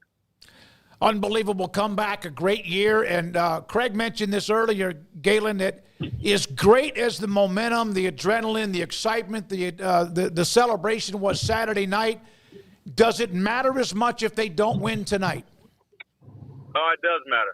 Absolutely does matter, because you earned a seat at the table and you earned the right to play for a national title. It is all worth it, you know. So we gave, win, lose, or draw, you gave Kelvin Samson before his career ended. Who knows when it will end, but he's on his way out. You gave him the opportunity to be able to win a national title on a Monday night. And just having an opportunity like that in itself is a blessing. You never know how many times it may happen for you. A guy like Kelvin Samson with his legendary career, it's only happened one time.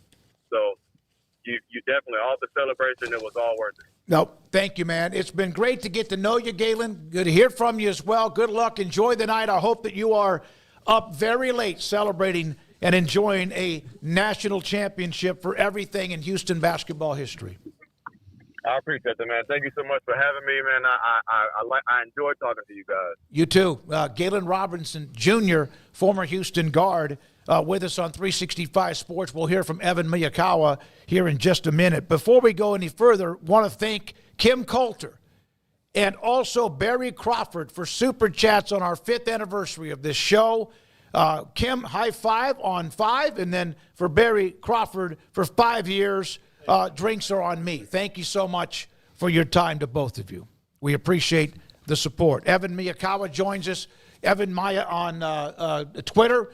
All the analytics, all the data, and so proud, Evan, of what you have built with your with what you do and how coaches are now recognizing you. We'll get to that a little bit later on.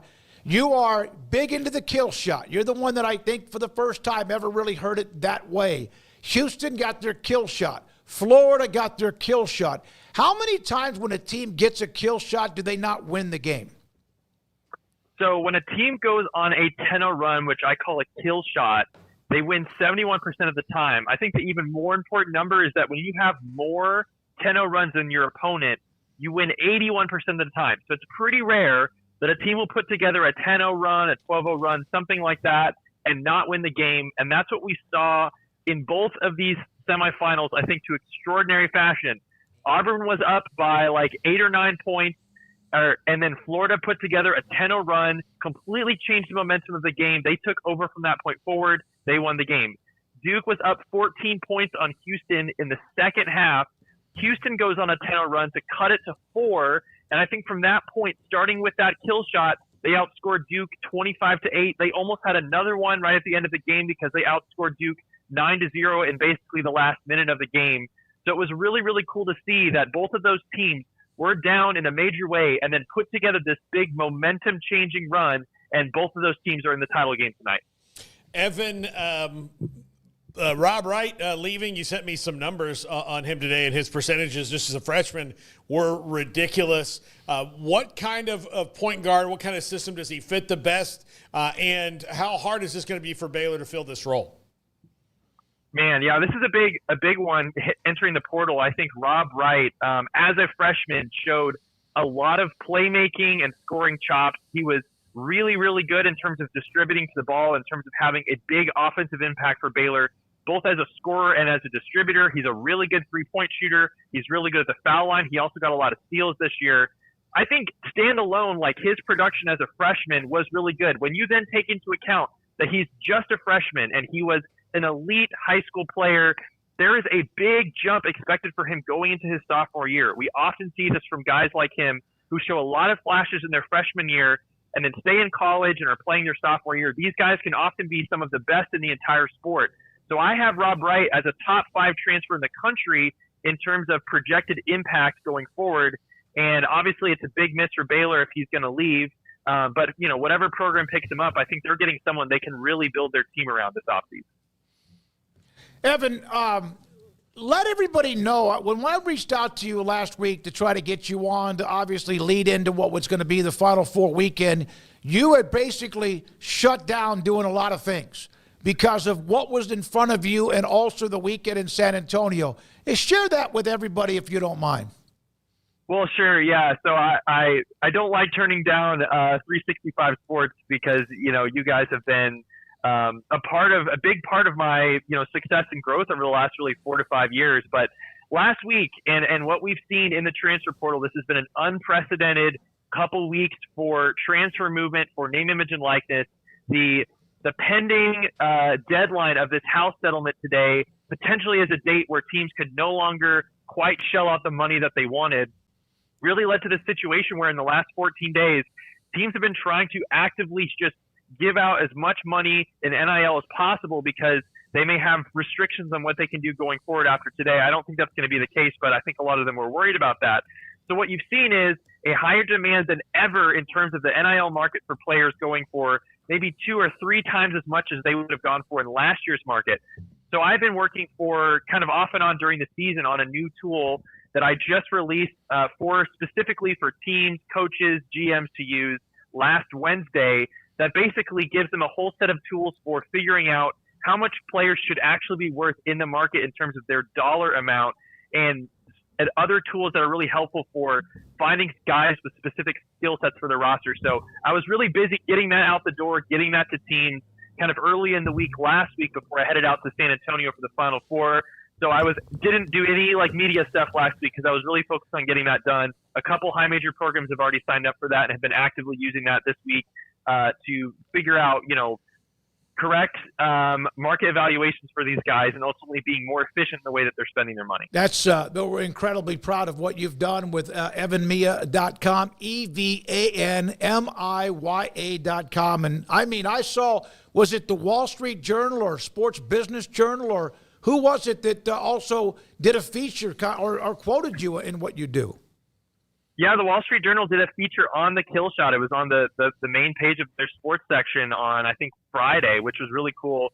And, same thing with them. They reached out to me on Monday to see if they could get on the phone. And I, just being fair to everybody, said, I'm sorry, I don't have time to get more in depth with this. So we just had an email back and forth, and then they put some quotes in there. But it was really, really cool to see a full featured article on the kill shot and my statistics behind it in the Wall Street Journal. That was really cool. Don't forget now, we made you.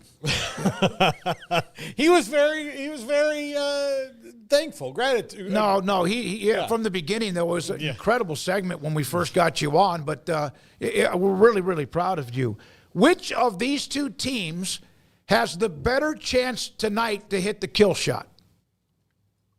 That's really tough because Florida has had the second most 10-0 runs in the country this year, but Houston is the kind of team that rarely gives them up. So it's kind of it's very back and forth. If I had to pick, I'd probably side with Florida just because they've been really, really adept at this.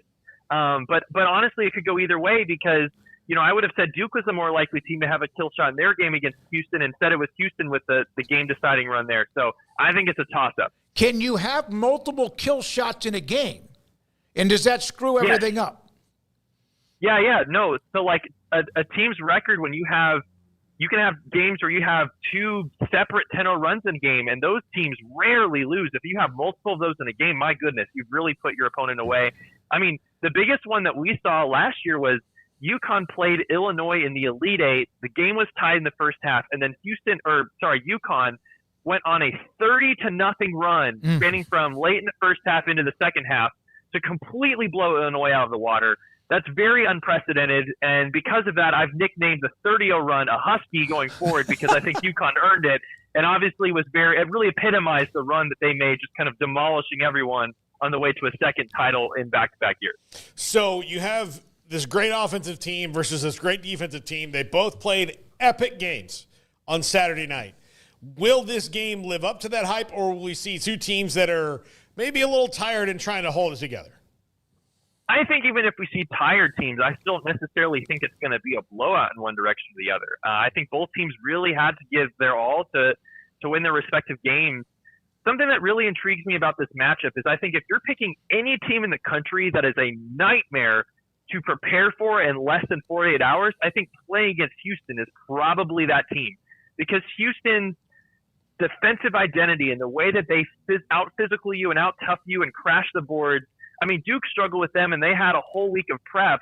I can't imagine what the experience is like having to go against them on, 2 days after a tough game. And you look at Florida in this tournament, small sample size, but the two games that they've played in this tournament, 2 days after another game, were that game against UConn where it was back and forth the whole game, and a game that they were supposed to win fairly comfortably. They ended up pulling it out, but that was tough. And then that second game in the Elite Eight against Texas Tech, they were down big and had to pull together a late run to win that game. So, again, I'm not overly reacting to that, but if we're looking for a potential weakness for Florida in this game, it's that they've struggled in these games that come quickly after another one, and I think Houston's probably a tougher team to game plan for in a short time span than anyone else. And, Evan, I'm not saying other conferences don't do this, but we know the Big 12 has a lot of Saturday, Monday night games. It seems like – yes, that's correct. Yeah, multiple times a year. And, man, if you win, you're usually on the road.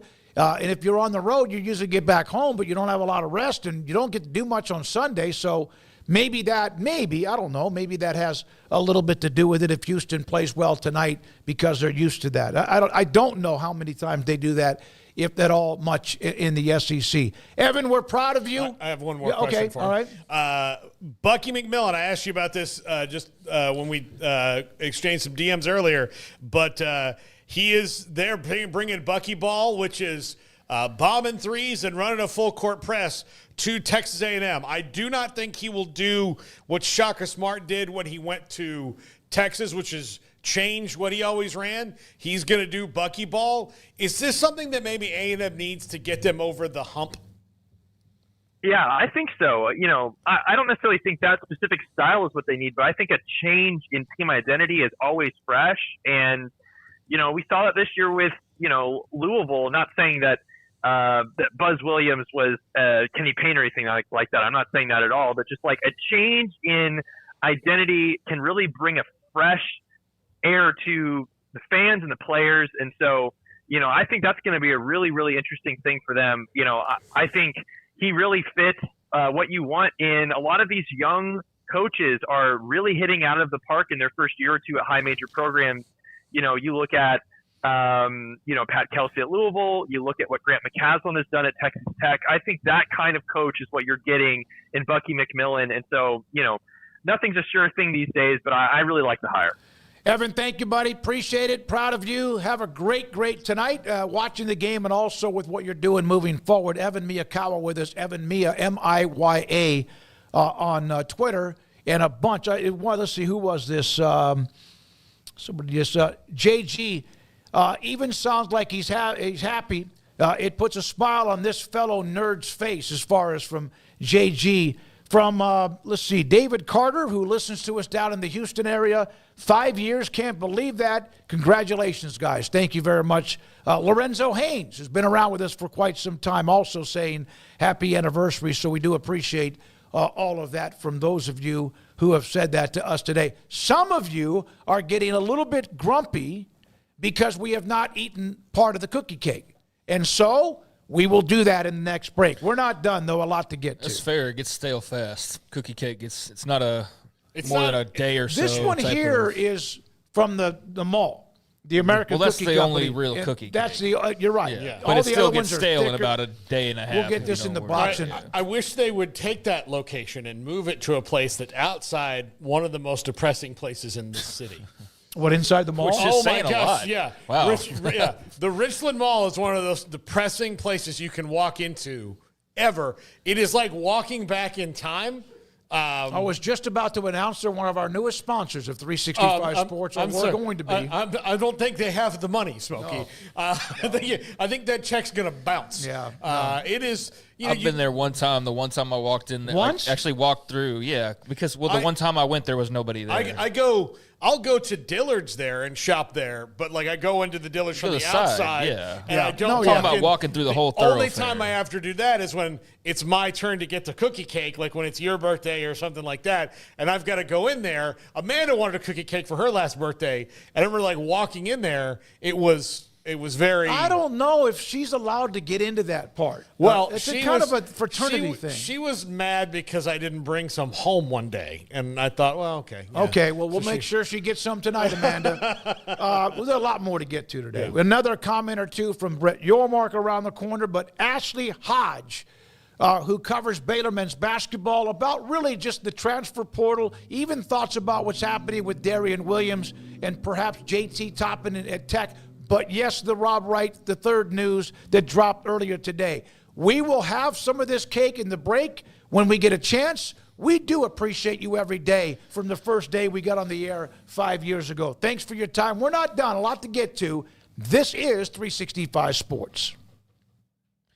Richard Carr, Buick, GMC, Cadillac, they are the people you can count on for all of your automotive needs. If you're looking to get into a new vehicle, if you're looking to get into a pre-owned vehicle, if you're looking to just get the vehicle you're in already worked on in a tip-top shape, they can get all of those things done for you over at Richard Carr, which right now is celebrating 26 years in Central Texas and celebrating with anniversary sales savings. Right now, they've got the Car and Driver's Editor's Choice, the all-new Buick Envista in stock right now at Richard Carr, starting under $24,795. So the all-new Buick Envista in stock under $25K right now. And again, the Car and Driver's Editor's Choice also in the Buick lineup. You've got for qualified non-GM owners savings of almost $5,000 on a new 2025 Buick Encore GX, $4,500 right now off the Encore GX. You can check out both of those deals over at Richard Carr right now. Again, you can go over to their service department, get your vehicle worked on, as I have more than once in the past, and have been satisfied with the results every single time. So if it's an oil change or it's bumper work or whatever, they could take care of that. A lot of different options, a lot of things to check out, including the big savings going on right now. Locally owned, locally run, celebrating 26 years in business. Do business in Waco with a dealership that gives back to the community. Deal with people you can count on at Richard Carr, Buick, GMC, Cadillac.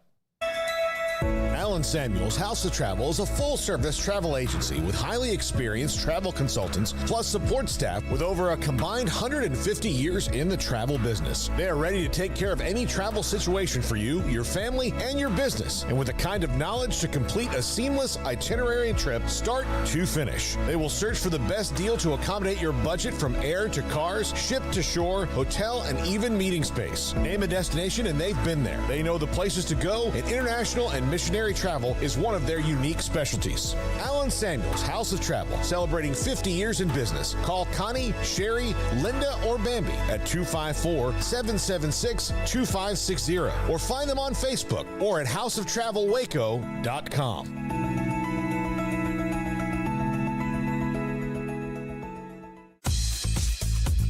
Baylor Scott & White Southwest Sports Medicine and Orthopedics, the team physicians for Baylor Athletics, diagnosing and treating all sports-related injuries, including concussions. These specialists also provide orthopedic services for athletes and non-athletes alike, whether it's knee or shoulder pain, a wrist injury, orthopedic spine care, and even an arthritis and total joint clinic. Trust the doctors Baylor Athletics trust. Baylor Scott & White Southwest Sports Medicine and Orthopedics wants to get you back in the game. With so many companies and policies out there, it gets so confusing shopping for insurance, and I never know if I'm getting the policy that's right for me. Luckily, I met the team at the Niche Group Insurance Agency. With the Niche Group, you can go to one company and get access to coverage options from many insurance carriers, and you get to speak to a real person about your specific coverage needs. With the Niche Group, I know I'm getting the right coverage at the right price. If you need insurance, talk to the experts at the Niche Group at 1-800-258-8302.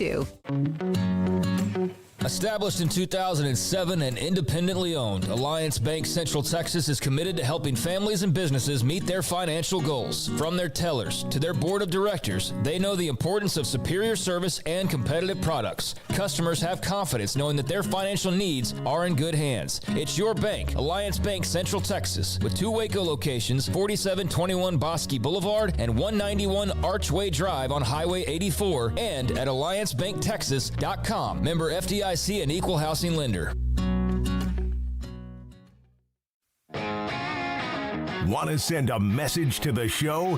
Jump in the Rudy's Country Store and Barbecue chat room. We mentioned Rob Wright. We mentioned Darian Williams. Ashley Hodge about to join us in just a moment. But a couple of other transfer portal notes. And, oh, yeah, by the way, the cookie cake has been cut up here in front of us. Flory Badunga, from Kansas, remember, entered the portal. He has agreed to a deal at Kansas. Nice negotiating opportunity for him. He stays in Lawrence, and Bill Self and KU keep their big man. This was pushed by his family, and to get in there and see how they build the roster.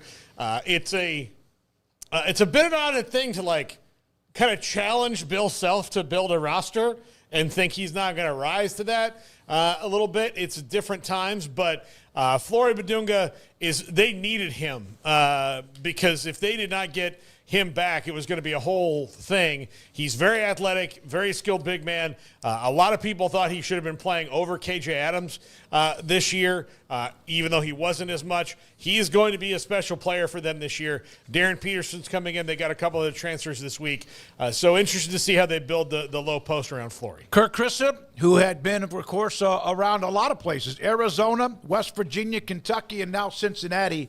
He has gone through the portal and now will play for the Bearcats. We're now joined by Ashley Hodge, SicEm365.com, who had the note and the news.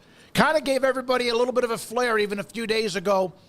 Ashley, this Rob Wright III story, this happens in college basketball. How much of a kick in the nuts is this for Scott Drew and Baylor? I think it's a huge disappointment, no question about it.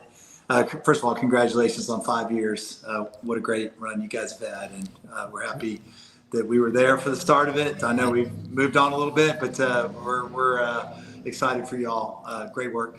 I think it's a total shock.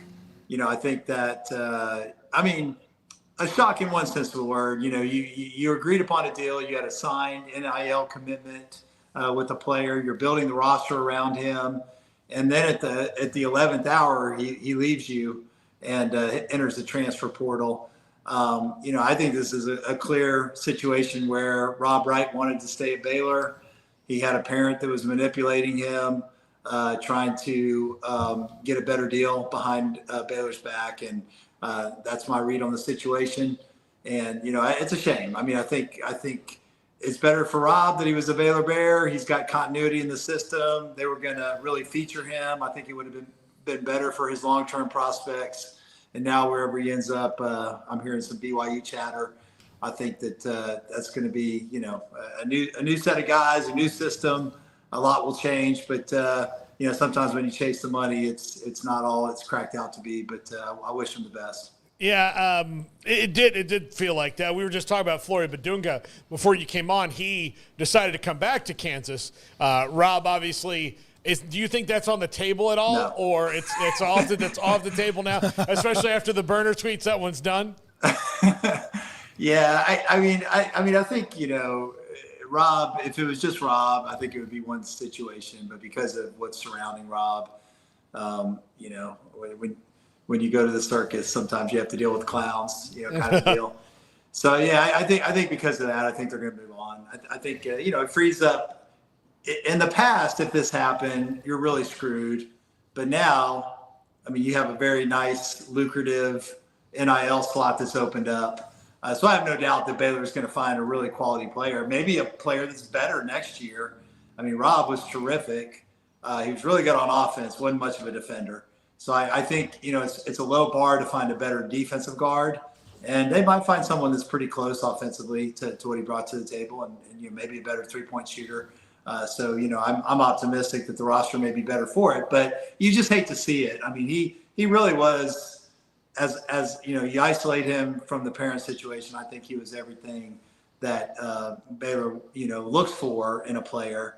But it's a new world, and every man's out for himself, and so you're going to see a lot more of this roster turnover unless there's some legislation that changes things.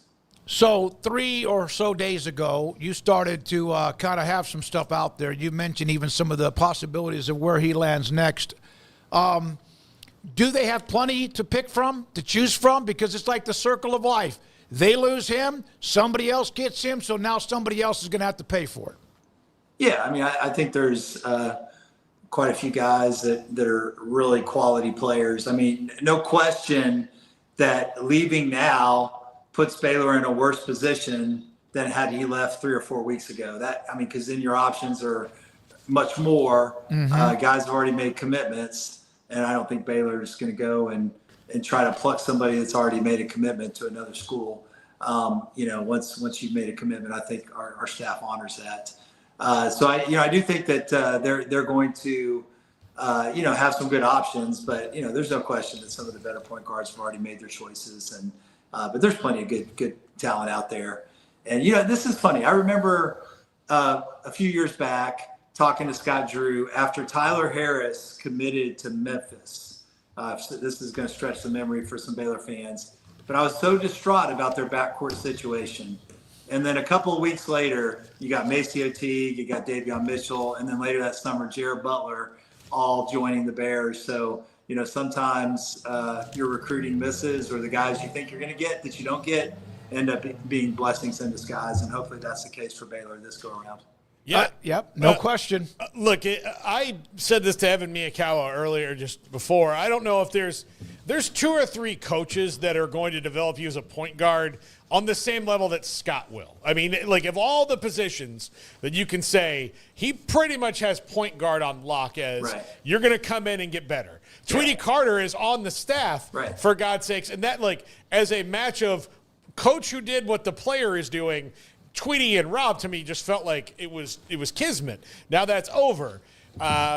Do you expect to see whoever the transfer is that comes in to play point guard maybe come out of left field a little bit, because he's done that before too with guys like Kenny Cherry and Pierre Jackson? Yeah. No, I think they're going to get the best available player. I think that they know what works in this system.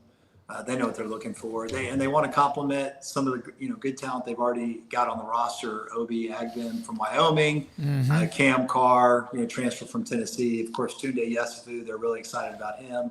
And then Michael Ratai, the power forward from Oregon State, and then who am I leaving out? JJ White from Omaha, who is the point guard. And maybe this gives him a big opportunity. I'm pretty impressed with him. I think he's a lot better than people realize. Dropped 29 points in that championship game against St. Thomas, and he's a baller. He's got a big body and can hit threes and facilitate. So, he might be the guy. But I think they're going to be looking for somebody that they have a high deal of confidence that can run the show at this level and compete for a Big 12 championship. How quickly will that happen? I think they're closer to a couple other guys. I think they're closer to locking down a post and maybe a wing player than getting a point guard. But I expect it in the next couple weeks. Are the JUCO guys even at the point where they can play for Baylor right now? Because like Paul mentioned, Pierre and Kenny, those were special guys. Right. Yeah, I don't know. I haven't heard any JUCO names. Yeah. Okay. The names I've been hearing are guys that play in Power 5 conferences and are proven commodities.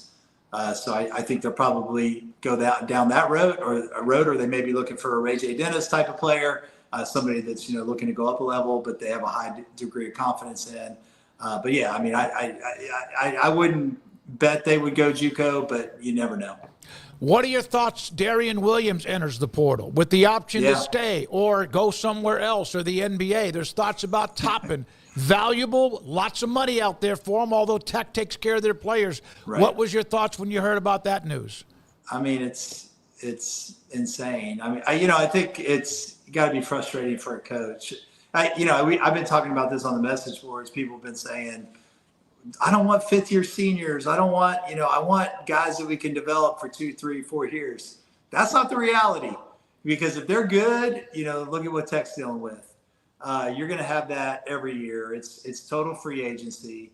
Rob Wright, I know what he was going to, be making this year in NIL. That may have had a double next year if he had a good year. So then you're left with maybe saying it's not worth it to keep him. So I mean, it's a money ball equation, and there's going to be so much roster turnover. I know the fans hate it. I'm not fond of it either, but it's just the world we live in right now, unless there's some guardrails that are put in. We have the 5th year, and you're right. You were there. You, Colt, and Brian were the ones that helped have the idea and contacted us very, very quickly. So we're having this cookie cake and celebrating 5 years thanks to you too, Ashley. Well, appreciate all that you've done, and look forward to we're going to still be in a partnership. We need each other, so appreciate you having me on, and thank you for all you do. No, we're blocking your damn number. No. We're not going to have you on ever again. Yeah, no, absolutely. We do. Oh, look at that. Yeah. Hey, Ashley, the Big 12 being in the title game again, winning this one would be huge for the conference. How do you think the game shakes out tonight? I picked Houston in my bracket. Man, there's just something about them. They're so tough. They're so tough-minded. We saw it in the Duke game. And, just to go through the Big 12 conference, which I know everybody's SEC, but to go through the Big 12 conference in 19-1 and to be undefeated on the road, I mean, it's just crazy. I mean, that is so hard to do. It just shows how good they are, how experienced they are. Their relentlessness on the glass, their relentlessness on defense. I mean, if they can make some shots, I think they're the tougher team. Florida's really good, but I think Houston's going to win it tonight. Thank you, buddy. Appreciate your time. Right. Ashley Hodge, Sikkim365.com, one of the owners, but also a huge contributor when it comes to men's basketball news, an insider. We appreciate him for being a part of the show. You get to go to Rome with them. No, you're right. Yeah. Yeah, that's exactly right. You get to know things when you go to eat Casio e Pepe with some guys. It's a big deal. Yeah, those trips like that, man, they really do bond a team, and a lot of times you see it when the season begins following any kind of trips during the summer.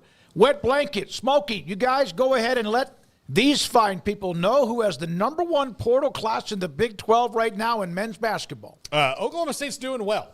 They're doing well, and it was probably going to take a year for the new coaching staff to get their arms around it. That's a place that I was just. Of course, I really liked the previous coaching staff they had there. They just got dealt this horrible hand and could never, get out of the muck from it, from the NCAA. But I do think that because they are so enthusiastic about basketball when it's going well there, actually they got one of Doug Gottlieb's best players from his school. From Green Bay? From Green Bay, went down there. So Doug Gottlieb is the is the farm club for Oklahoma State and a little bit there. And I don't know if anybody should be surprised by that. But, they are having a nice portal run. I would say, Oklahoma State's good. Whoever gets Rob Wright, if he stays in the Big 12, will probably wind up with that #1 portal class, and it could be BYU. I think it's going to be Texas. That's who I think. On Rob Wright? I think Rob Wright's going to Texas. Well, he brought up he saw a little bit of something with the BYU. Yeah, of course, they're loaded up with the big man and others. The thing is, when you spend that much money on a guy who's only going to be there for a year, you now have to spend a whole lot more money to make that money worth it, right? Mm-hmm. Yeah, you do. Remember now, Gottlieb ended up playing at Oklahoma State. Yes. The relationship there. He wanted that gig really bad. Yep, he did. Hey, by the way, a couple of others that were in the chat. Carry On Solutions, thanks to David. If anyone can do it, Scott Drew can find somebody. He is very good at that, even despite the late start. And also, congratulations from David on our 5th year. We appreciate that, too. Average fan, Gayen. Boy, Gayen Robinson was a great find for us. Thanks. Who gave me that note? I think it might have been Chris Gardner, who writes for and covers the University of Houston men's basketball. When we come back, a couple of notes. Brett Yormark, we had a little comment from him earlier. He has some things to say. There's also a women's national championship that Absolutely. was We need crowned. to say that. In fact, someone was bringing up how you never know when you're going to get back. It was Galen talking about Kelvin Samson. Gino Auriemma had won 11 national titles, and it was just like clockwork. And there were a couple of programs that were right there in their atmosphere, but not like their atmosphere. And then South Carolina started doing well. Of course, Baylor had their run. Notre Dame had a run, and a couple of others. But for him, it's been since 2016. We'll get to that because they mauled South Carolina, who has been the biggest dog in the recent years. That and more. This is 365 Sports. Huge incentives going on right now in the month of April at Allen Samuels, Dodge, Chrysler, Jeep, Ram, Fiat. Ted Teague, General Manager, CEO, David Gray with the new car sales and the sales manager. Right now, 1.9% financing on the 2025 Ram 1500 Lone Star or Laramie Crew Cab with a combo deal, $10,000 off MSRP, and 3.9% financing for 72 months.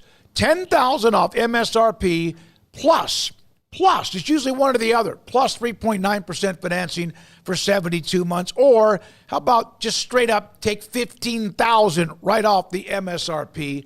It is your choice. Also, employee pricing is available. Make sure you ask those who you see when you're there, client managers, those who help you test drive a car. Look at multiple different choices and make your decision. They are there for you. I will pay my last payment this month when it comes to a pre-owned car that I bought at Allen Samuels back in the summer of 2020. And that's a big deal. And I will do that this month, and it's mine for good. And they are the ones that AJ showed me around. I said, wait a minute, I like that, just the front of that grill of that 2017 Ford Explorer. He took me through the process, and I appreciate him for doing that. It's Allen Samuels, Dodge, Chrysler, Jeep, Ram, Fiat, Loop 340 and east of 84 in Waco. Automatic Chef is your local vending, office coffee, and micro market provider, delivering outstanding service to break rooms all over Central Texas for over 50 years. Automatic Chef brings the best products to your location at the best prices. With hundreds of choices in fresh food, coffee, snacks, and drinks, let Automatic Chef tailor a break room solution to your needs. Make break time great again with Automatic Chef. Automatic Chef Canteen, 6900 Imperial Drive in Waco, or online at automaticchef.com.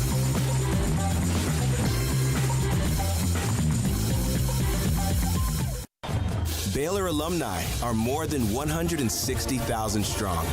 When we all join hands to support our university, we don't just move the needle, we move mountains. Working together, we create life-changing opportunities for students on the field, in the classroom, in the laboratory, and in life for generations to come. So get connected, get involved. Learn how at baylor.edu/alumni. There are 26 letters in the alphabet, over 600,000 words in the dictionary, and just 3 of them said together can change everything.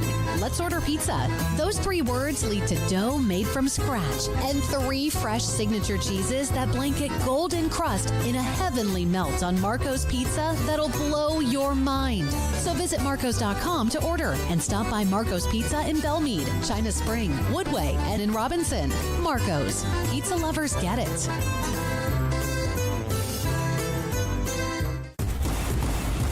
Petty Clinic Men's Healthcare in Woodway is now proud to offer you men an exceptional weight management body sculpting product called semaglutide, also known as Ozempic or Wegovy. Semaglutide is an FDA-approved weight management medication. Once-a-week injections of this powerful medication offers an average body fat weight loss of 20% within the first year of treatment. In addition to body sculpting, semaglutide also normalizes blood sugars and has the clinical research proof of reducing blood pressure, cholesterol, stroke, and heart attack risk. If you're like most men and you have stubborn fat that will just not respond to typical diets and exercise, then help is finally here. Semaglutide, affordable, highly effective. Google search Petty Clinic Waco and reach out to the Petty Clinic team today for a free consultation with Dr. Petty to see if semaglutide is right for you. Go to pettycliniclowt.com.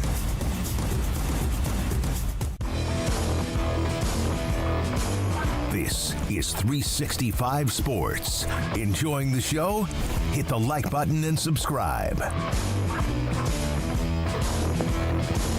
We are back, 365 Sports, to start this 5 o'clock hour. I'm David Smoak. And to my left is Paul Catalina. To my right, Craig Smoak. We've been here from day one, 5 years ago, April the 6th of 2020. Garrett Ross, he kind of shunned us for a while.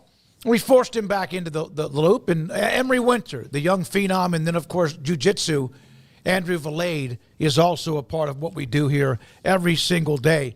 So the Women's Basketball Championship, and then a comment from Brett Yormark. There was a time back earlier this year when I watched, I think it was UConn beat the hell out of, was it South Carolina? Beat them badly.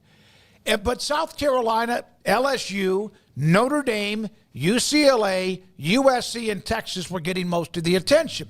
Gino, 11 national titles. 11. And then all of a sudden, 1 year goes by, the next year goes by, and you wondered, is he going to win it again? Well, they did. They smoked South Carolina and Don Staley. Paige Beckers and all the others they have on that roster, they were the best team in the end, without a doubt, in college basketball for women. Don Staley made a mistake in the pregame build-up to this. She was very upset that Paige Beckers was getting more attention than her team. Probably her, too. And I get that you want your team to get some attention, but,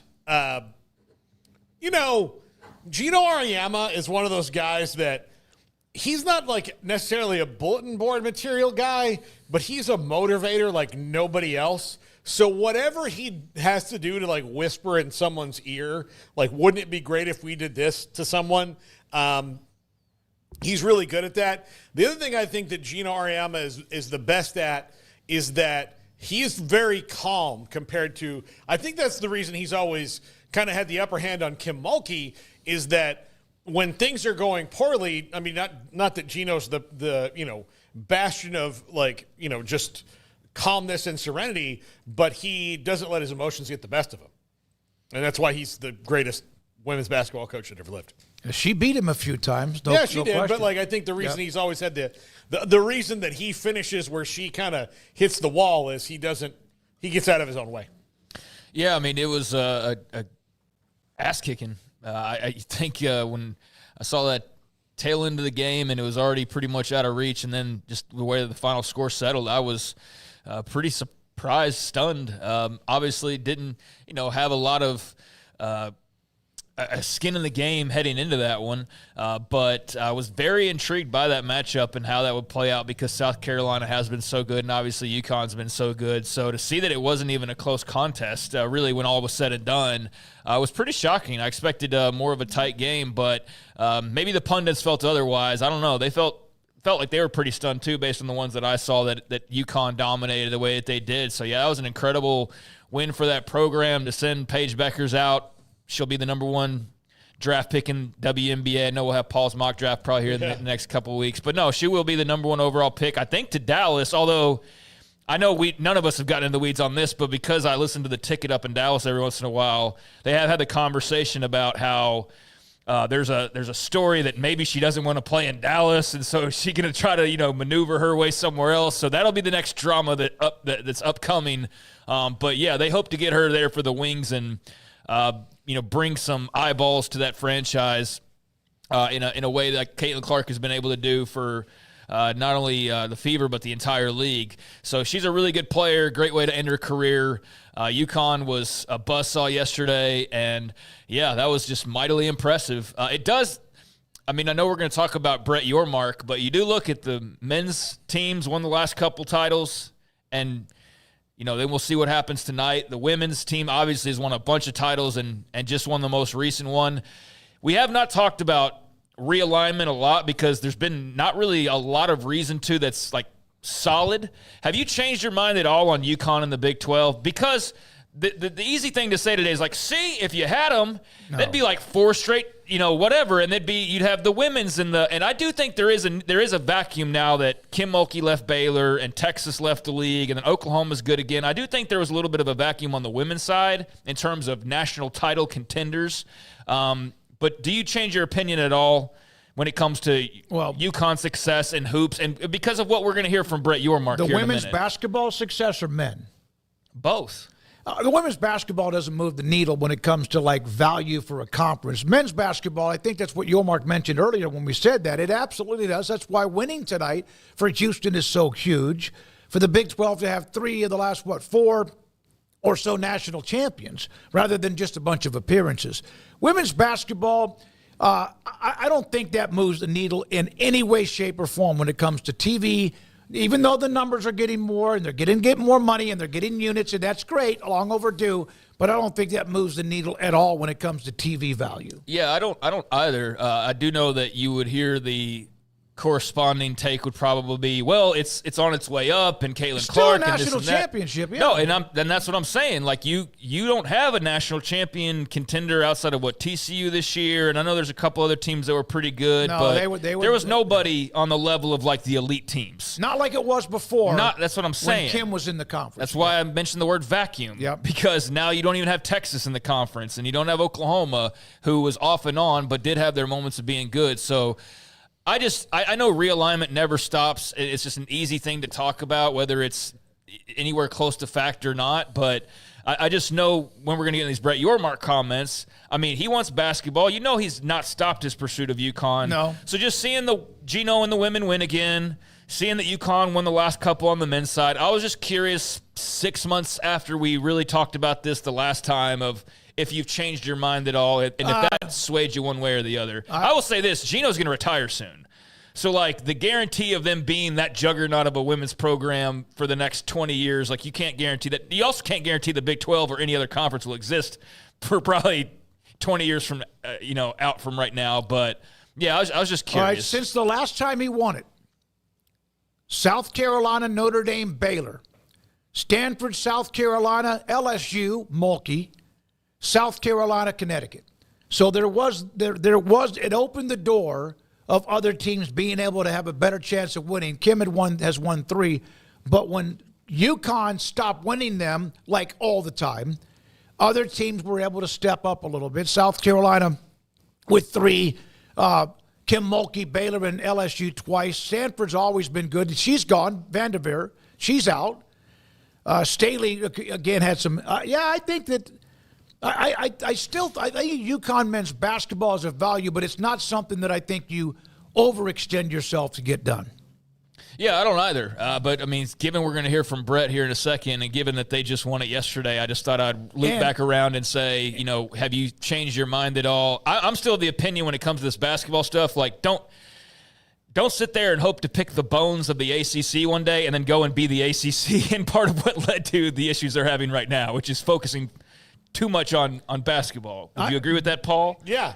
No, I do. I think Yormark loves where they are in basketball. Now, women's not as strong, but I think he loves where the Big 12 is in basketball. Yeah, UConn just doesn't, again, you've got to, when you add somebody, this is why I'm glad they didn't add Gonzaga, and why I'm glad they didn't add UConn. You have to add somebody. I think my fingers are a little red from the cookie cake. I just saw that on camera. Fingernail polish. Yeah, not today, Smokey. I'm not that pretty today. But I think you have to add somebody that's additive as a whole athletic department, which means football's got to be at least passable, and that's not what UConn is right now. It's not you cannot sell anyone that UConn football is going to help you move the needle.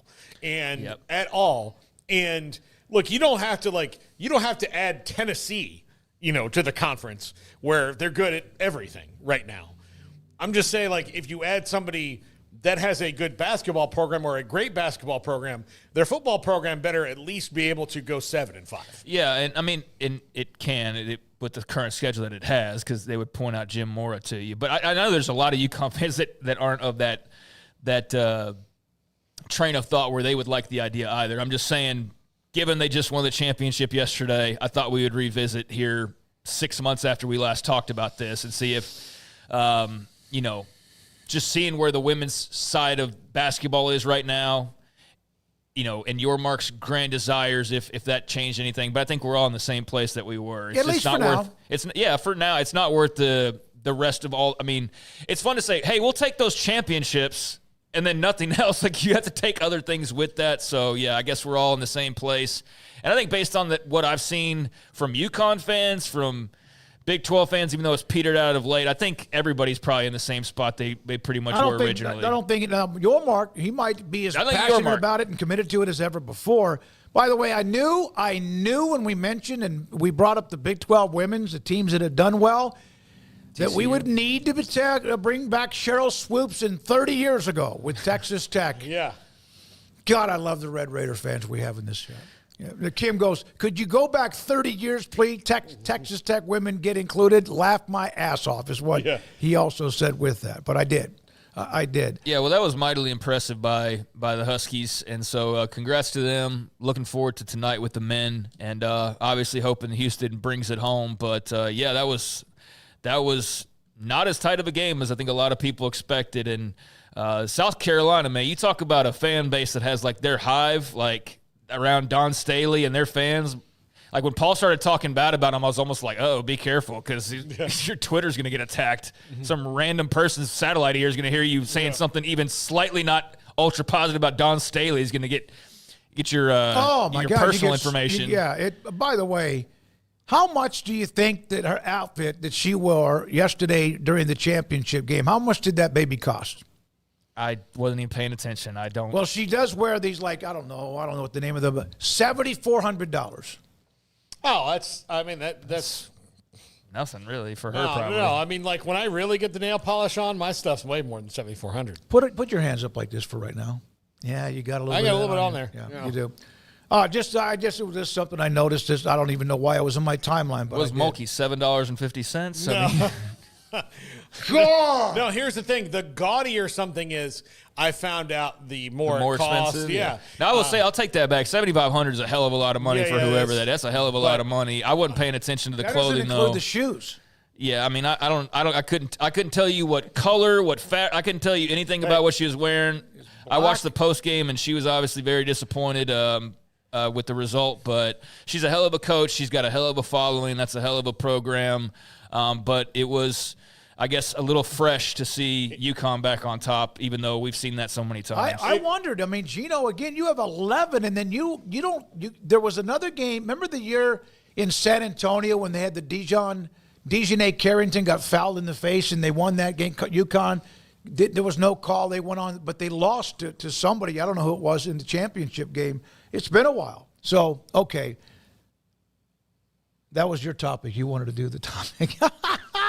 Now, the tweet we'll get to later, right? What was the other comment we were going to make about this segment? Oh, Brett Yormark.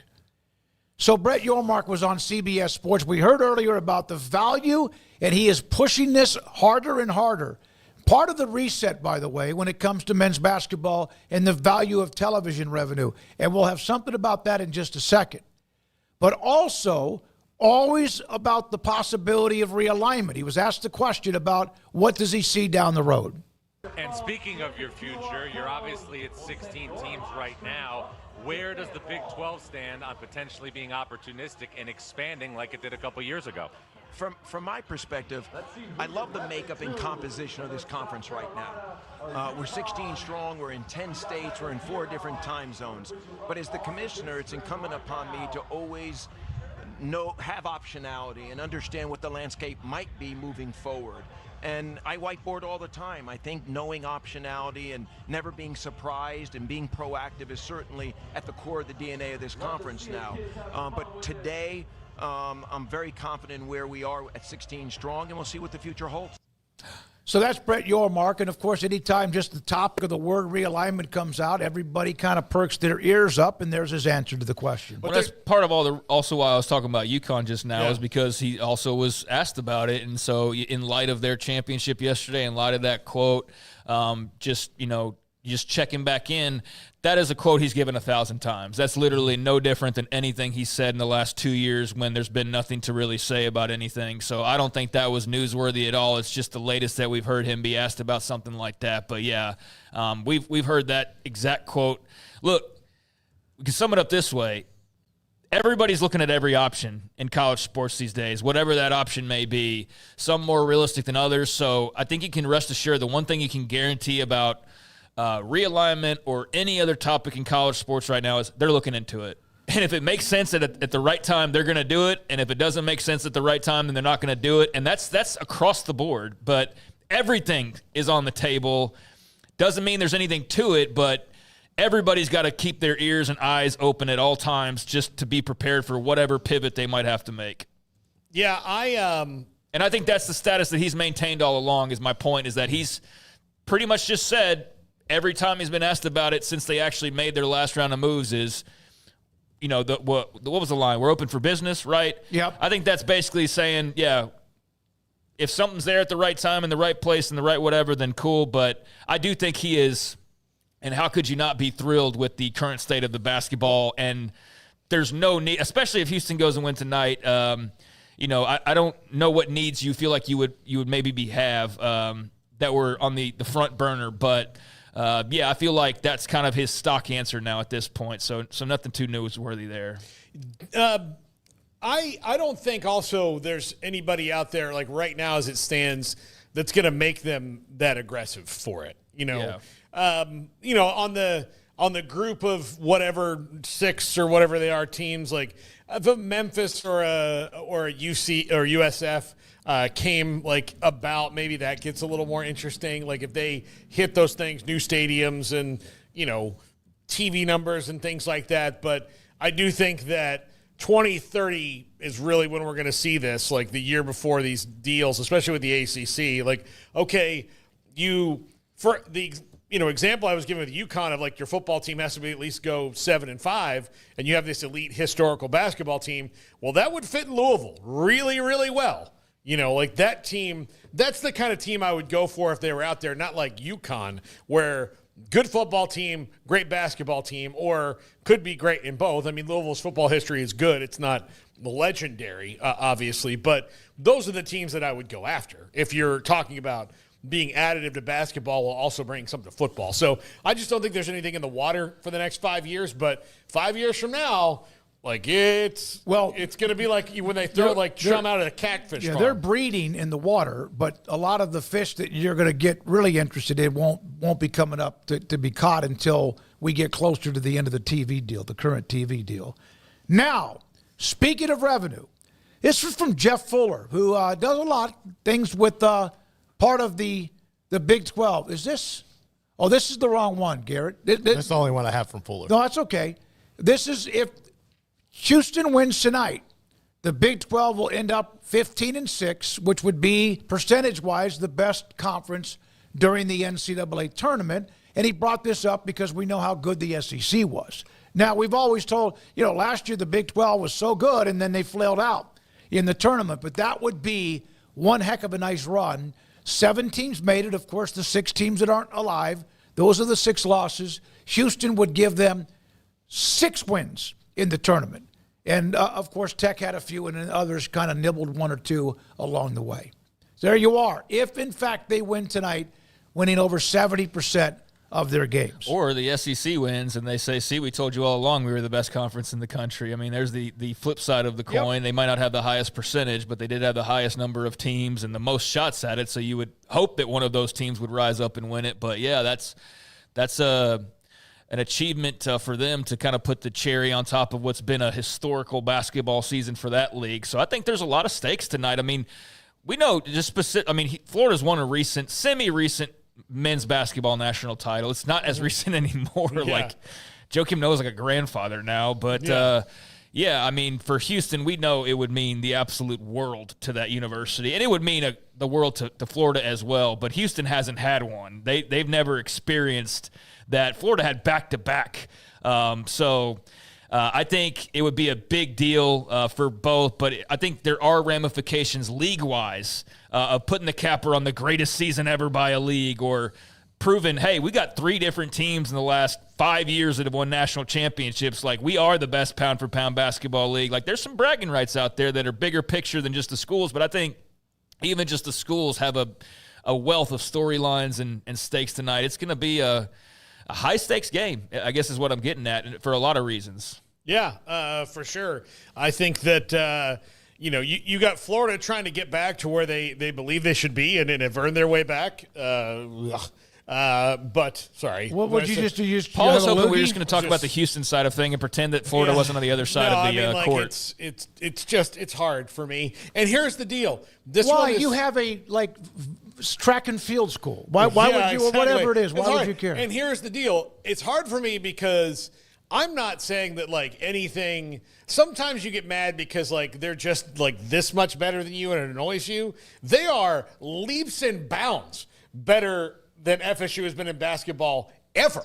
And there's no commitment from my school to ever kind of match that in a rivalry sense or match any school in the conference that they're in that loves basketball. So it's hard for me to watch Florida be so successful and then just all right, well, that's just how it is. But they're really good. It's a big boy school. It's got an incredible amount of alums and money and commitment, and they don't always hit their football teams. They've always had a cool facility. The O-Dome has always been a cool facility. They've had that, forever. They man, if they win another national title, dude, you're talking about a real deal. They're real deal blue blood, and they have.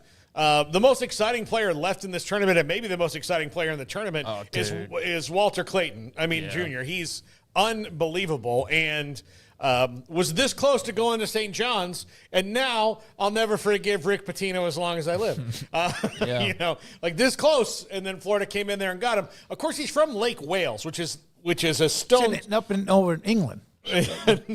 No, it's not nearly as nice as Wales, but it is not far from Gainesville, really. It's I wonder how many teams in men's basketball, how many schools have won 3 or more national titles in men's basketball? And there's not a lot. These are blue bloods. Yeah. UCLA 11, Kentucky 8, North Carolina, UConn 6, and UConn's done all of that since 99.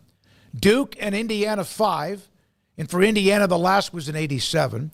KU 4. Villanova 3. That's it. That's the list. 3 or more. So Florida would join Villanova with a win tonight. Mm-hmm. So, that would be a big deal and definitely puts you into that blue blood status, that elite status for sure. Yeah. Yeah, it would. It would. And all right. The fact that right after they won the 2 national titles and then Billy Donovan flirted with the NBA and he wasn't really both feet in anymore. He took the Magic job, then came back the next day. That really kind of hurt them. Billy Donovan's a great basketball coach, but it kind of hurt them in the long term. And then they just kind of went through this revolving, football and basketball were kind of on concurrent tracks for a long time because right at that same time was the Tebow and Urban Meyer era, and they kind of ran on this for a while. And now basketball's found its dude in Todd Golden, and DJ Lagway's there to make Billy Napier look smart. So they are like Texas, and Texas right now is at the top when it comes to best overall athletic department. Stanford for the longest time, but Florida's usually in that mix. North Carolina, but Florida is in the mix. Texas is now number 1 and number 2 in softball and baseball. So they're a hell of a school. Hell of a school. Now, never won a national championship in basketball, though, is what we're talking about. And that's something that Houston can accomplish tonight. So as much as Florida entering blue blood status would be the gift. Houston being able to say we've won a national championship outside of the great run in golf back in the 80s, especially, I think that was. Red and then couples and they've had some track and field, but beyond that, to win a basketball national title, especially given the history of Phi Slamma Jamma and coming up short, this would be, wow, it'd be incredible. And I nothing against Florida. I know Paul has plenty against Florida. I have nothing against them personally, but I do want to see Kelvin Samson and Houston reach that mountaintop tonight. I should have worn Houston colors. I got Masters shirt on because of the week of Augusta National. Conference, units, and revenue. We discuss this a lot when it comes to the college football playoff because that changed this year because of the units in men's basketball, which is something that's averaged over a 6-year period of time. The number of units for a combination of the college football playoff and men's basketball, the SEC had 35 units during the NCAA tournament because they had 14 teams. The Big Ten, 21. The Big 12 had 20. Do you know it's been since like 2000 or so since the Big Ten has won a men's national championship with Michigan State in basketball? That's hard to imagine. And they don't really take – I mean, I know that you point that out, people on Twitter point that out, but it seems like they just don't have to grind for the respect still. No. Like they just get to sit on that history and it doesn't matter. Whereas I feel like with the Big 12, they have to have Houston go win a title and say, like, we've got 3 out of 5 to get, like, any inch gained. Yeah. And the only one that we've been in and lost was Texas Tech to the team that everyone hates because they were so boring in Virginia. Yeah. So here's the note, and we'll come up with this. Out of everything the Big 12 has done when it comes to football, college football playoff, and men's basketball, the conference brought in $68.6 – this is not TV – $68.6 million based on postseason play. An average of about $4.3 million per school. Each unit in men's basketball is worth $2 million. Texas Tech, along with what they did in football and then also when it comes to the NCAA, has brought in for the conference $11 million. BYU, $10.9 million. Houston, $10 million, and that's going to be $10 million. Tonight, winning or not does not bring in any extra money because you're in the game. It's a unit. Arizona State, $8 million. Most of that, of course, with what they did, and all of it in football. The payoff for Houston is not money gained tonight. It'd be the long-term, what Mark's talking about, of potential TV deal down the line. Baylor and Iowa State are right at $7 million, $7.2 million. Arizona, $6 million. These are almost all basketball units. Colorado brought in $4.9 million football. Kansas, $2 million. We expect KU, if you're going to be a part of the Big 12, to bring in more than $2 million in basketball. K-State, $0.8 million, and TCU and West Virginia, $0.6 and $0.4 million. At this point, I'm not bringing this up to, like, throw shade at anybody because that could flip in an instant. Cincinnati, Oklahoma State, UCF, and Utah, among what I discussed as bringing in revenue, brought in nothing. Oklahoma State just had a horrible year. Cincinnati disappointing, UCF disappointing, and then Utah stunning because of what they weren't able to do during football. So there we are with the schools in the Big 12 and where they have brought in units in basketball and the combination also in football.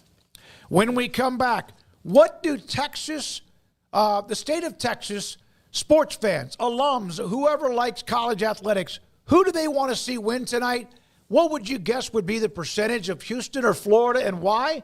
That's next. This is 365 Sports. IdealMRI.com. Dr. Rob Maxey and his staff and partners have done an amazing job of what they have with their business inside, just off the south part of I-35 in Waco at IdealMRI.com.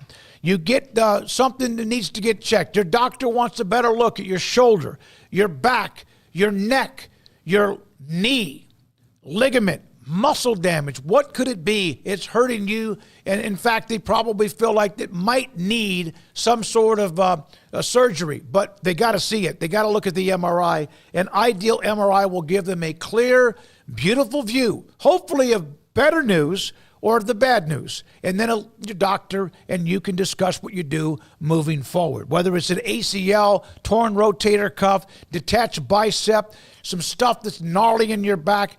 Ideal MRI will get that for you, and it goes in the portal. Your doctor can see it immediately, and then you guys can trade information of what you do next. Ideal MRI, $497 or less, state-of-the-art imaging machine inside the Central Texas marketplace at idealmri.com. In our logo and advertising, we say we are people that you can count on. What does that mean? It starts with providing a quality vehicle and quality service at a fair price. But it also means we do what we say we will do, and we treat people fairly with respect. It starts by hiring great people, good local folks who work hard with a caring attitude. Our employees are the real reason we are people that you can count on. Put us to the test and see for yourself that at Richard Carr Motors, we are people you can count on. Parenting is full of surprises. You never know what to expect. So after our son was born, I called my Texas Farm Bureau insurance agent to set up a life insurance policy in case something happened to me. Sawyer is now 2. And we'll soon have a sister. There's no one else I would trust with protecting my family. Stop by and see our agents at one of our 3 McLennan County locations. Coverage and discounts are subject to qualifications and policy terms and may vary by situation. Developed by Startup Waco, a nonprofit organization, GXG is a program designed to support the entrepreneurial development of Baylor University student athletes through NIL activations. The program helps student athletes maximize their platforms and offers a comprehensive support system for them to create and grow new businesses that not only benefit themselves, but also uplift the local economy. Fans who wish to support student athletes can donate to GXG via the GXG NIL Fund, BaylorBears.com/GXG. Contributions to support NIL activations through GXG can be made at BaylorBears.com/GXG. For more information, follow @GXG_GreenXGold on social media and visit the official website www.gxg.startupwaco.com. GXG, empowering student athlete entrepreneurship and uplifting the local economy through NIL activations. Riverbend Liquor and Wine now has 2 locations to serve you. The original on Lakeshore Drive at North 19th Street and the brand new spot in downtown Waco at 600 Franklin Avenue. If you're looking for the best in craft beers or local Texas bourbons, then the original is the place to be. And for the latest trends and online phenomenons, head downtown to the Franklin location. Either way, you're going to get the same great variety, customer service, and speedy experience. Check out both locations on their Facebook and Instagram pages, Riverbend Liquor and Wine, Lakeshore Drive at North 19th Street, and now downtown on Franklin Avenue.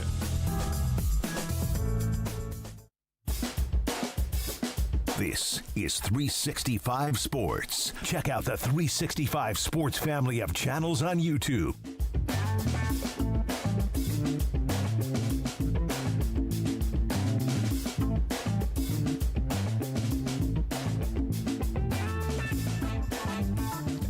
.365 Sports, we appreciate everybody, your time, whether it's for a second or for 3 hours. And if it's for 3 hours, my goodness, we do appreciate that. If you have not hit the like or subscribe button, we would appreciate you doing that too.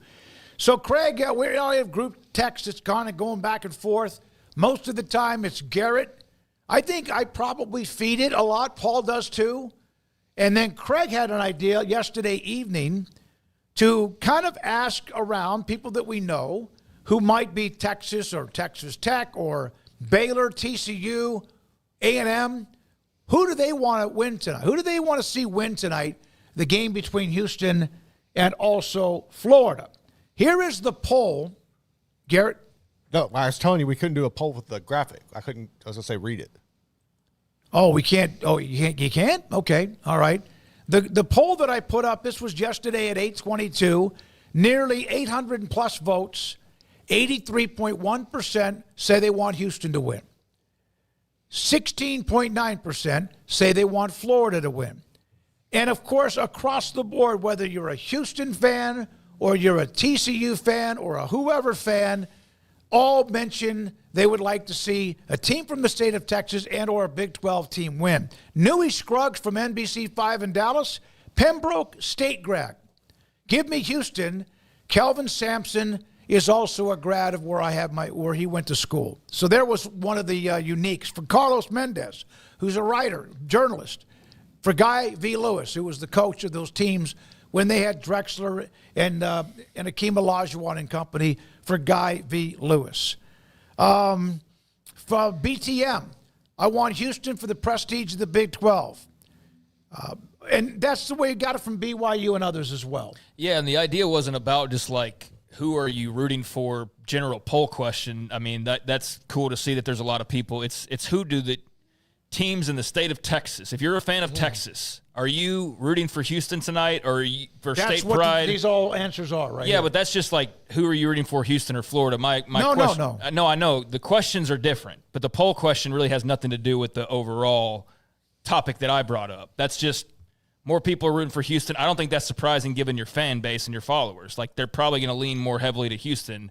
But Texas by Texas school, who are people rooting for? You want me to list the schools that responded, the fans and alums? Well, I mean, I think we were just going to kind of talk about it a little bit, but sure, you can. All right, yeah, no, that's you fine. guys talk about that part, and I'll dig up a couple of things from the Yes. responses. So, for example, like let's start off. Is Texas? Do you think, by and large, Texas fans are rooting for Houston tonight, some level of state pride, or do you think there's just like, oh, that's Cougar High and they're in the Big 12 and screw them? I think that they're rooting for Houston, for Florida, because they don't. First of all, they have that SEC mentality, but I also think that Texas fans never want anybody else in the state to be successful. Well, yeah, and this would be now another program that has something in their state that they don't, which is a national basketball title. So, yeah, I think at least men's side, but I think that they wouldn't. And I think if this was reversed and the question was about Texas for all the other fan bases, most of them wouldn't be cheering for Texas. No, I wouldn't think so. But there are states out there where it's like, we want to do it all for California or whatever, and you might not have, you're never going to have that across the board necessarily. But yeah, I don't think Texas is rooting for Houston. Houston's below them in their minds. They're also standing to, benefit from the glory of Florida winning a title for the SEC. So Texas A&M, do you think the majority of their fans are rooting for Houston or Florida tonight? I think right now they're so screwed up in their head that they don't even care. I think that Houston winning a national championship would send them right going in their even backyard. loopier. Yeah, I think that would send them even loopier. So I'm going to say Texas A&M's a hard no. Yeah. I don't think that – I do think that they have like this thing where they have had success, but to see somebody else who is also below them in their minds – drive right past and go win a basketball title. And also, let's face it, Texas A&M hates the Big 12. They don't want to see it do well at all. They left the league, and their minds left it in the dust and for greener pastures. So, yeah, I don't think either one of those teams want to see a team that they feel is below them, much less a team that's also in the Big 12, which they left. I don't think either one of them are looking to see Houston win a national championship tonight. And they also, of course, are in the SEC. So that makes sense alone. SMU. We've gotten into this conference pride and thing. that's my whole thing. And that's why I brought it up, is because there's this conference pride thing, and it drives me insane. But there's also, we've been talking about the Big 12 all day long. So it's just turned into this world where that's kind of what it's become, and I don't like it.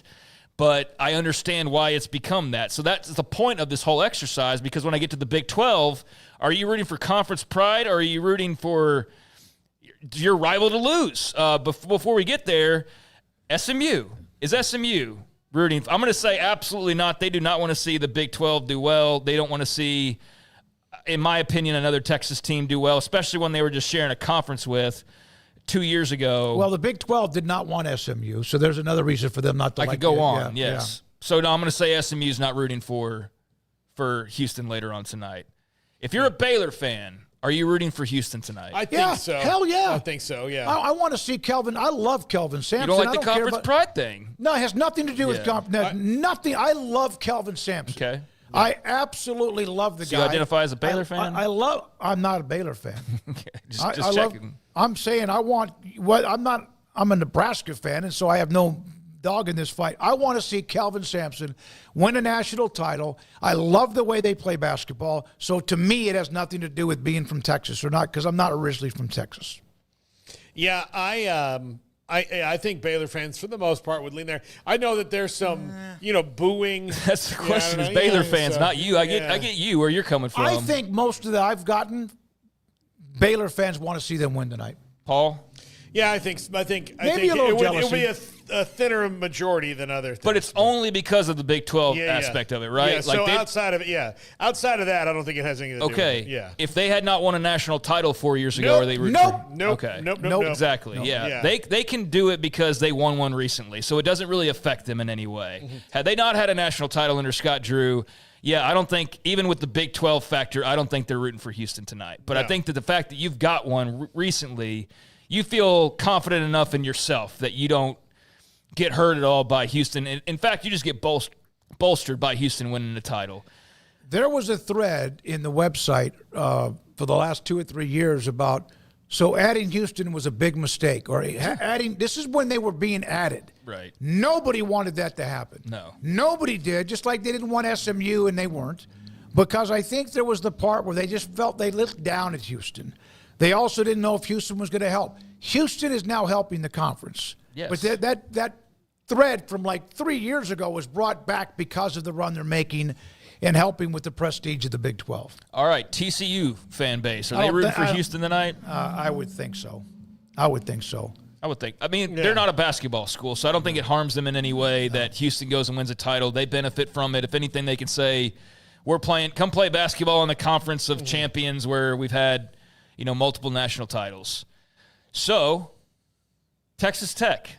They one's going to be divided. Rivals with Houston. They have come close, but they have not actually won one like Baylor has in recent times, but they've knocked on the door. So are to me, they are the most interesting ones. And I've seen some corners where it feels like it's overwhelmingly positive and supporting Houston. And then I think there's other corners where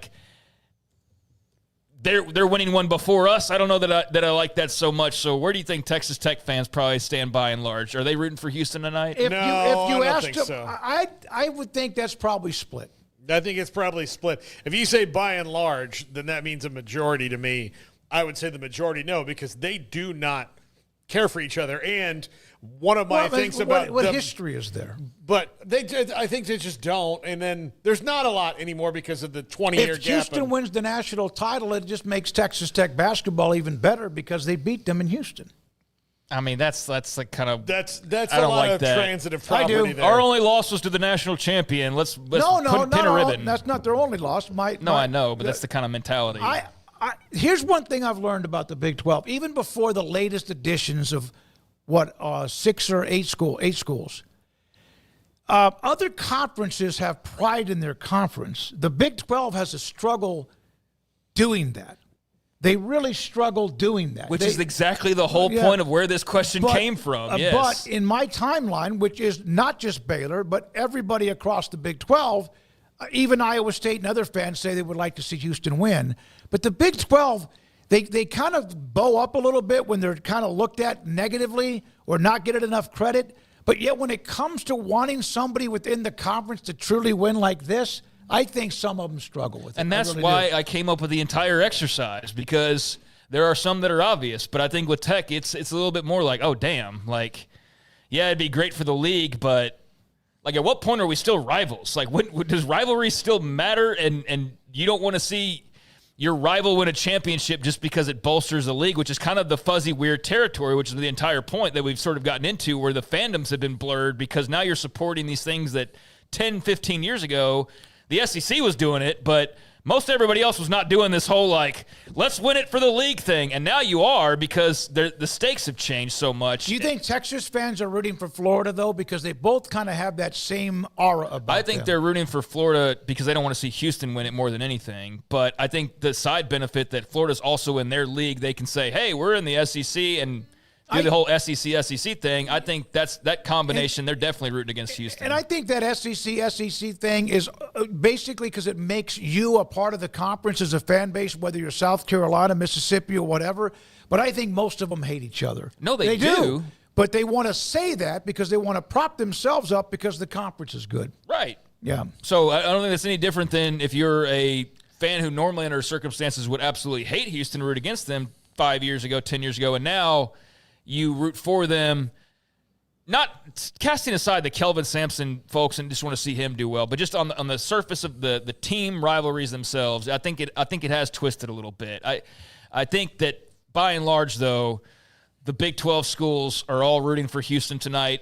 I think Tech's probably 50-50, and definitely the ones that are not a part of the league, they are absolutely not wanting to see Houston win a title tonight because they just don't want to see that. All right, we don't try to share too many things that are in the message boards. But for example, somebody started a thread adding U of H to Big 12 was a mistake. How are the haters feeling now? Some guy goes, incredibly weird to start a thread on a Baylor website bragging about Houston's success. I've never seen a fan base like Baylor's on this site openly and actively root for conference and interstate rivals. It's insane. I'm embarrassed for you. Weird-ass thread. I hate these damn Cougar High fans. From our good friend, Paul, your buddy T-Rex. Houston and anybody cheering for the success of a team that negatively impacts us, GTFO.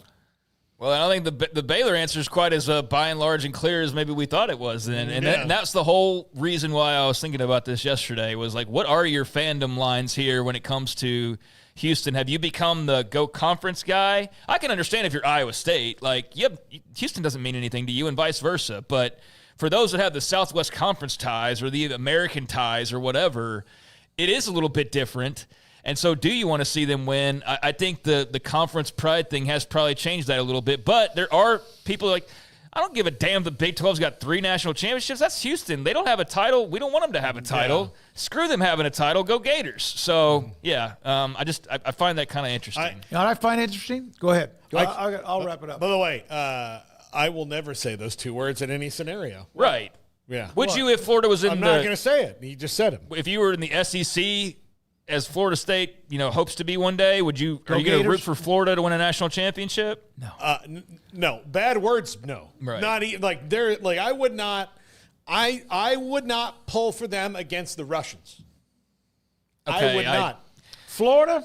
No. Stop. No. Yeah. I mean, that'd be one line where I just have to totally disagree with you. Maybe I'm like, look, okay, if you guys are our only help to beat the Russians, fine. Go Gators. But yeah. I'm not. Maybe not say that, but like, please, go America. Yeah. Here's an interesting comment. Samson was extremely complimentary of the Big 12 and the coaches in the conference. Nationally, we are considered a Tier 2 conference behind the SEC and Big 10. So anything we could do to raise the awareness and relevance of the Big 12, I'm for it. If UH can win Monday night, there will be 3 of the Big 12 teams have won national titles in the last 5 years. The national press will have to mention that more than just for a token appearance. And I agree with that. I do agree with that. That's why I think there's probably more than there aren't that are rooting for Houston that otherwise wouldn't be because of that very reason of the respect factor and the fact that just making a championship doesn't add up the way actually winning them does. So if you're Brett Yormark and you want to actually prove your point, which I don't totally agree with him about how much money is really out there for basketball. I don't think it's like some lotto ticket that's uncashed. I don't think he thinks it's a honey hole. It's definitely not that. But I do think if there is more money to be found, this going and having another team win tonight, that's how you get there. It's not by just making the final. It's by, in your case, you have to go out and win that bad boy. What would make you have more heartburn? Houston winning and dealing with that for the short term, or Florida winning and having to have the SEC slam down your throat like you have for the last 20 years? The SEC thing. Like that's because that'll happen. Yeah. And the last thing I want to do is see Greg Sankey get to peacock about another thing. Well, and talk about if Yormark wants some more, and guess who would all of a sudden go like, look who just won the national championship. I know we've got all the money known to man, but we need some more now. And you know what? The TV networks would line up and pucker their lips as fast as you can say pucker. I mean, we know how that works. Basketball would mean more than all of a sudden. So there is grander things if you pay super close attention to the sport. But, yeah, it's just a topic I was thinking about yesterday. Super chats again. Thanks to Kim, Barry, Saxman, and Stormy Cyclone. We're not done. Paul Catalina and the top 5 next.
You might ask yourself what functional mushrooms are good for. Whether it's lion's mane, cordyceps, turkey tail, shiitake, reishi, they all serve a purpose. You have ones for neurological health, ones for sleeping and gut health, and all these different areas. They pack a powerful punch. Functional mushrooms are, of the millions of mushrooms and fungi out there, the ones that we can actually ingest and benefit from as humans. Like all adaptogens, they kind of adapt to what you need at the time that you need them. We don't even really know that we're suffering. We just don't quite feel right. That's where these adaptogens come in and really start to close the gap and really start getting us closer to how we want to feel. Functional mushrooms have definitely re-energized me and helped me face each day with a new vigor for life. Learn ways that functional mushrooms can help you. Go to getumble.com. You spent hours selecting your patio sofa. Choosing that grill would have taken weeks. Probably your car needed way more time. For sure, you would have spent months mulling over that pool of yours. Protecting your prized possessions needs no time, though. Just visit coversandall.com, create a custom size per your requirements, pick a fabric and personalize your cover. And leave the rest to us. Premium protection for all that you love.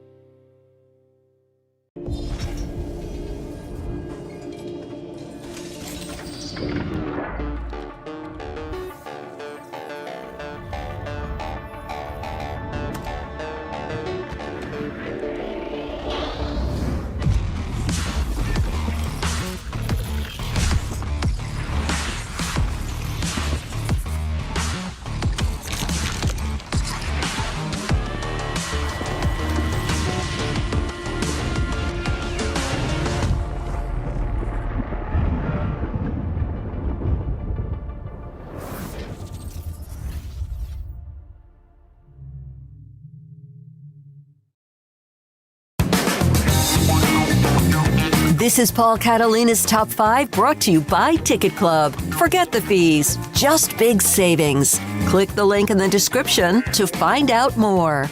Welcome into Paul Catalina's Top 5. If I pause and put sunglasses on in the middle of this, it's because there are a lot of lights in the studio, and as of the taping, my eyes are still dilated from a trip to the eye doctor this morning, which rendered the result of, you don't need new glasses.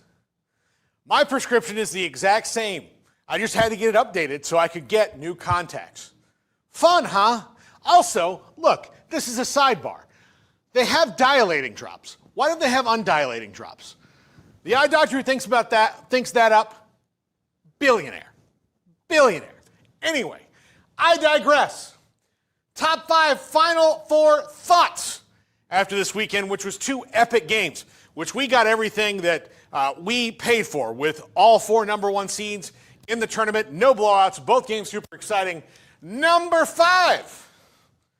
It's a bummer we only get 1 year of Cooper Flagg. And yes, Duke haters out there, of which I'm not really a member, but as a person who's a fan of a team in the ACC, I've watched my whole life Duke just drum my favorite team all the time. But the fact that Cooper Flagg is one and done into the NBA, super bummer to me as a fan of college basketball. And I hope it's not a bummer to Cooper Flagg. I don't want him to be a Washington Wizard. Yeah. It's like, hey, congratulations. You're the best player in all of basketball. Now go try to save the Wizards. Yeah. That's awful. That's all. Congratulations on all your accomplishments. Now, try to fix something that's been unfixable for 50 years. Just ridiculous. Ridiculous. But he was fantastic. And look, his three-pointer was the only field goal that Duke made in the last 10 minutes or so of the game. Crazy what Houston was able to do. But to Cooper Flagg, there was a point where he was the absolute difference in the game. Houston could match them player for player, except they didn't have a Cooper Flagg.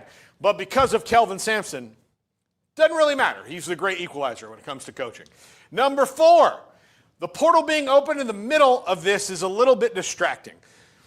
Coaches, everybody's complaining about the calendar. I don't know how they fix this particular issue in basketball or like they do in football, there's going to have to be a whole reckoning when it comes to it. But the fact that you've got Auburn playing in the Final Four and also signing a point guard at the same time is, I mean, that would be like the Lakers, being in the finals of the NBA and having their first-round draft pick. It's just so weird that it goes on, and I think it does take away a little bit from the focus on the Final Four, although there is a school of thought that says, look, let's get all the good basketball news in we can while people are watching the games more than they would be normally. But still, I think it's a distraction. That is Wong, by the way, in case you're not a fan of the MCU, one of the better characters. Number 3, will we ever see Charles Barkley happy? I feel bad for Chuck, not just because, I also enjoy watching the Gators lose. His alma mater has a couple times gotten really close to doing really amazing things in the Final Four and then just not done it. Will we ever get to see America's sweetheart, the most beloved sports analyst in America? And I don't know if that's true. It is, at least for me. I love Charles Barkley. I love what he brings to television. But this is, as the gift says, terrible. Man, why can't Auburn just win? Just one time for me. I'm good to you, America. Why? Number 2. Yes, that was a cheap excuse to get my Charles Barkley impression in the top 5. This is what you get. This is what you get. How much fuel will this add to Jon Scheyer's fire? Sorry about the rhyme. Couldn't think of anything else. Again, eyes dilated. This was even tough to type up. Jon Scheyer, it took me 4 different times to spell his name with an E, without an E. Again, I can't see normally right now, people. He is right there knocking at the door. Duke is an elite team again. Look, Cooper Flag's going to go. He's going to get the next Cooper Flag, and the next one, and the next one. That's not going to change. I don't think it's going to be very long before we see him hoist that trophy and cut down the nets after a national championship game. He hasn't made Mike Krzyzewski seem like a distant memory, but he is operating on his own plane now without the help of Mike Krzyzewski, and that is so impressive because being the guy who replaces the guy is a hard thing to do and rarely works out to the level that this has at Duke. But Jon Scheyer gets it, and this is a team that's not going anywhere. Finally, number 1, is there a better late-game coach than Kelvin Samson? Here's why he's such a great late-game coach. Because he's such a great late-game practicing coach. He has the team practice all these late-game scenarios. And because they play such good defense and such efficient defense all game long, they're never really out of a game. Ask anybody who played them this year in the Big 12. Just when you think you've got Houston painted into a corner, they find a way out. And they did it methodically over the last 10 minutes of the game, even though there were times where, look, they're just not going to make enough shots. Well, okay, you're 4 baskets down. Okay, make 1. Now you're 3. Get a stop. Okay, keep it at 3. Make a stop. Still don't make a basket. Keep it there. Oh, 2 baskets down. Oh, they're missing free throws. They're not making their own shots. We're just getting rebounds and kind of trading. But the score's not getting bigger, so we just have to get the big shots. Oh, look, Emmanuel Sharp hits his first 3 of the game. Oh, there's a big emotional boost. So at no point is it a swarm of bees, but it's just methodical every time down the floor. They're going to have the best possession that they can on offense or on defense, but particularly on defense. And if you don't want to play defense, don't go play for this guy. Kelvin Samson, the best late-game coach you can possibly imagine, the way that he has them prepared, the way that he strategizes, the way that he figures out just the right things to call in those moments. Second to none. This man deserves the title. I hope he gets it tonight. That's going to do it for the top 5. Peace out, everybody. All right, we're back tomorrow again, 3 until 6. We'll know who won the national title and break it down. Maybe some statistics, et cetera, or just flat out what happened. We'll do that. And we have some pretty good guests lined up for the week. We'll let you know more about that tomorrow as we head into yet another week here in April. We'll have a couple of nuggets about the Masters, in fact, tomorrow, and also our teams we choose on Wednesday. Well, as an Oklahoma fan, go SEC. And I'm just kidding. I would never be like that. Go Cougs. Let's go Houston. I want to see you guys hoist the trophy. I hope they do, and hope we get to talk about it tomorrow. Garrett, thank you, sir. Running the mothership, Andrew Valet, thank you. Emery Winter. this Go Cougs? Yes, I believe so. Let's go Cougs. Yeah, I remember when Kelvin Samson stood up at a press conference and the president, who's pretty cool, she had to make sure one of the fingers was down. Thank you, Emery, Andrew, and also Garrett. Thanks to our great sponsors, those of you today who watched us however you did. We appreciate it. For Paul Catalina and for Craig Smoak, 365 Sports tonight at 10:30 on the local CW. I'm David Smoak. Good night.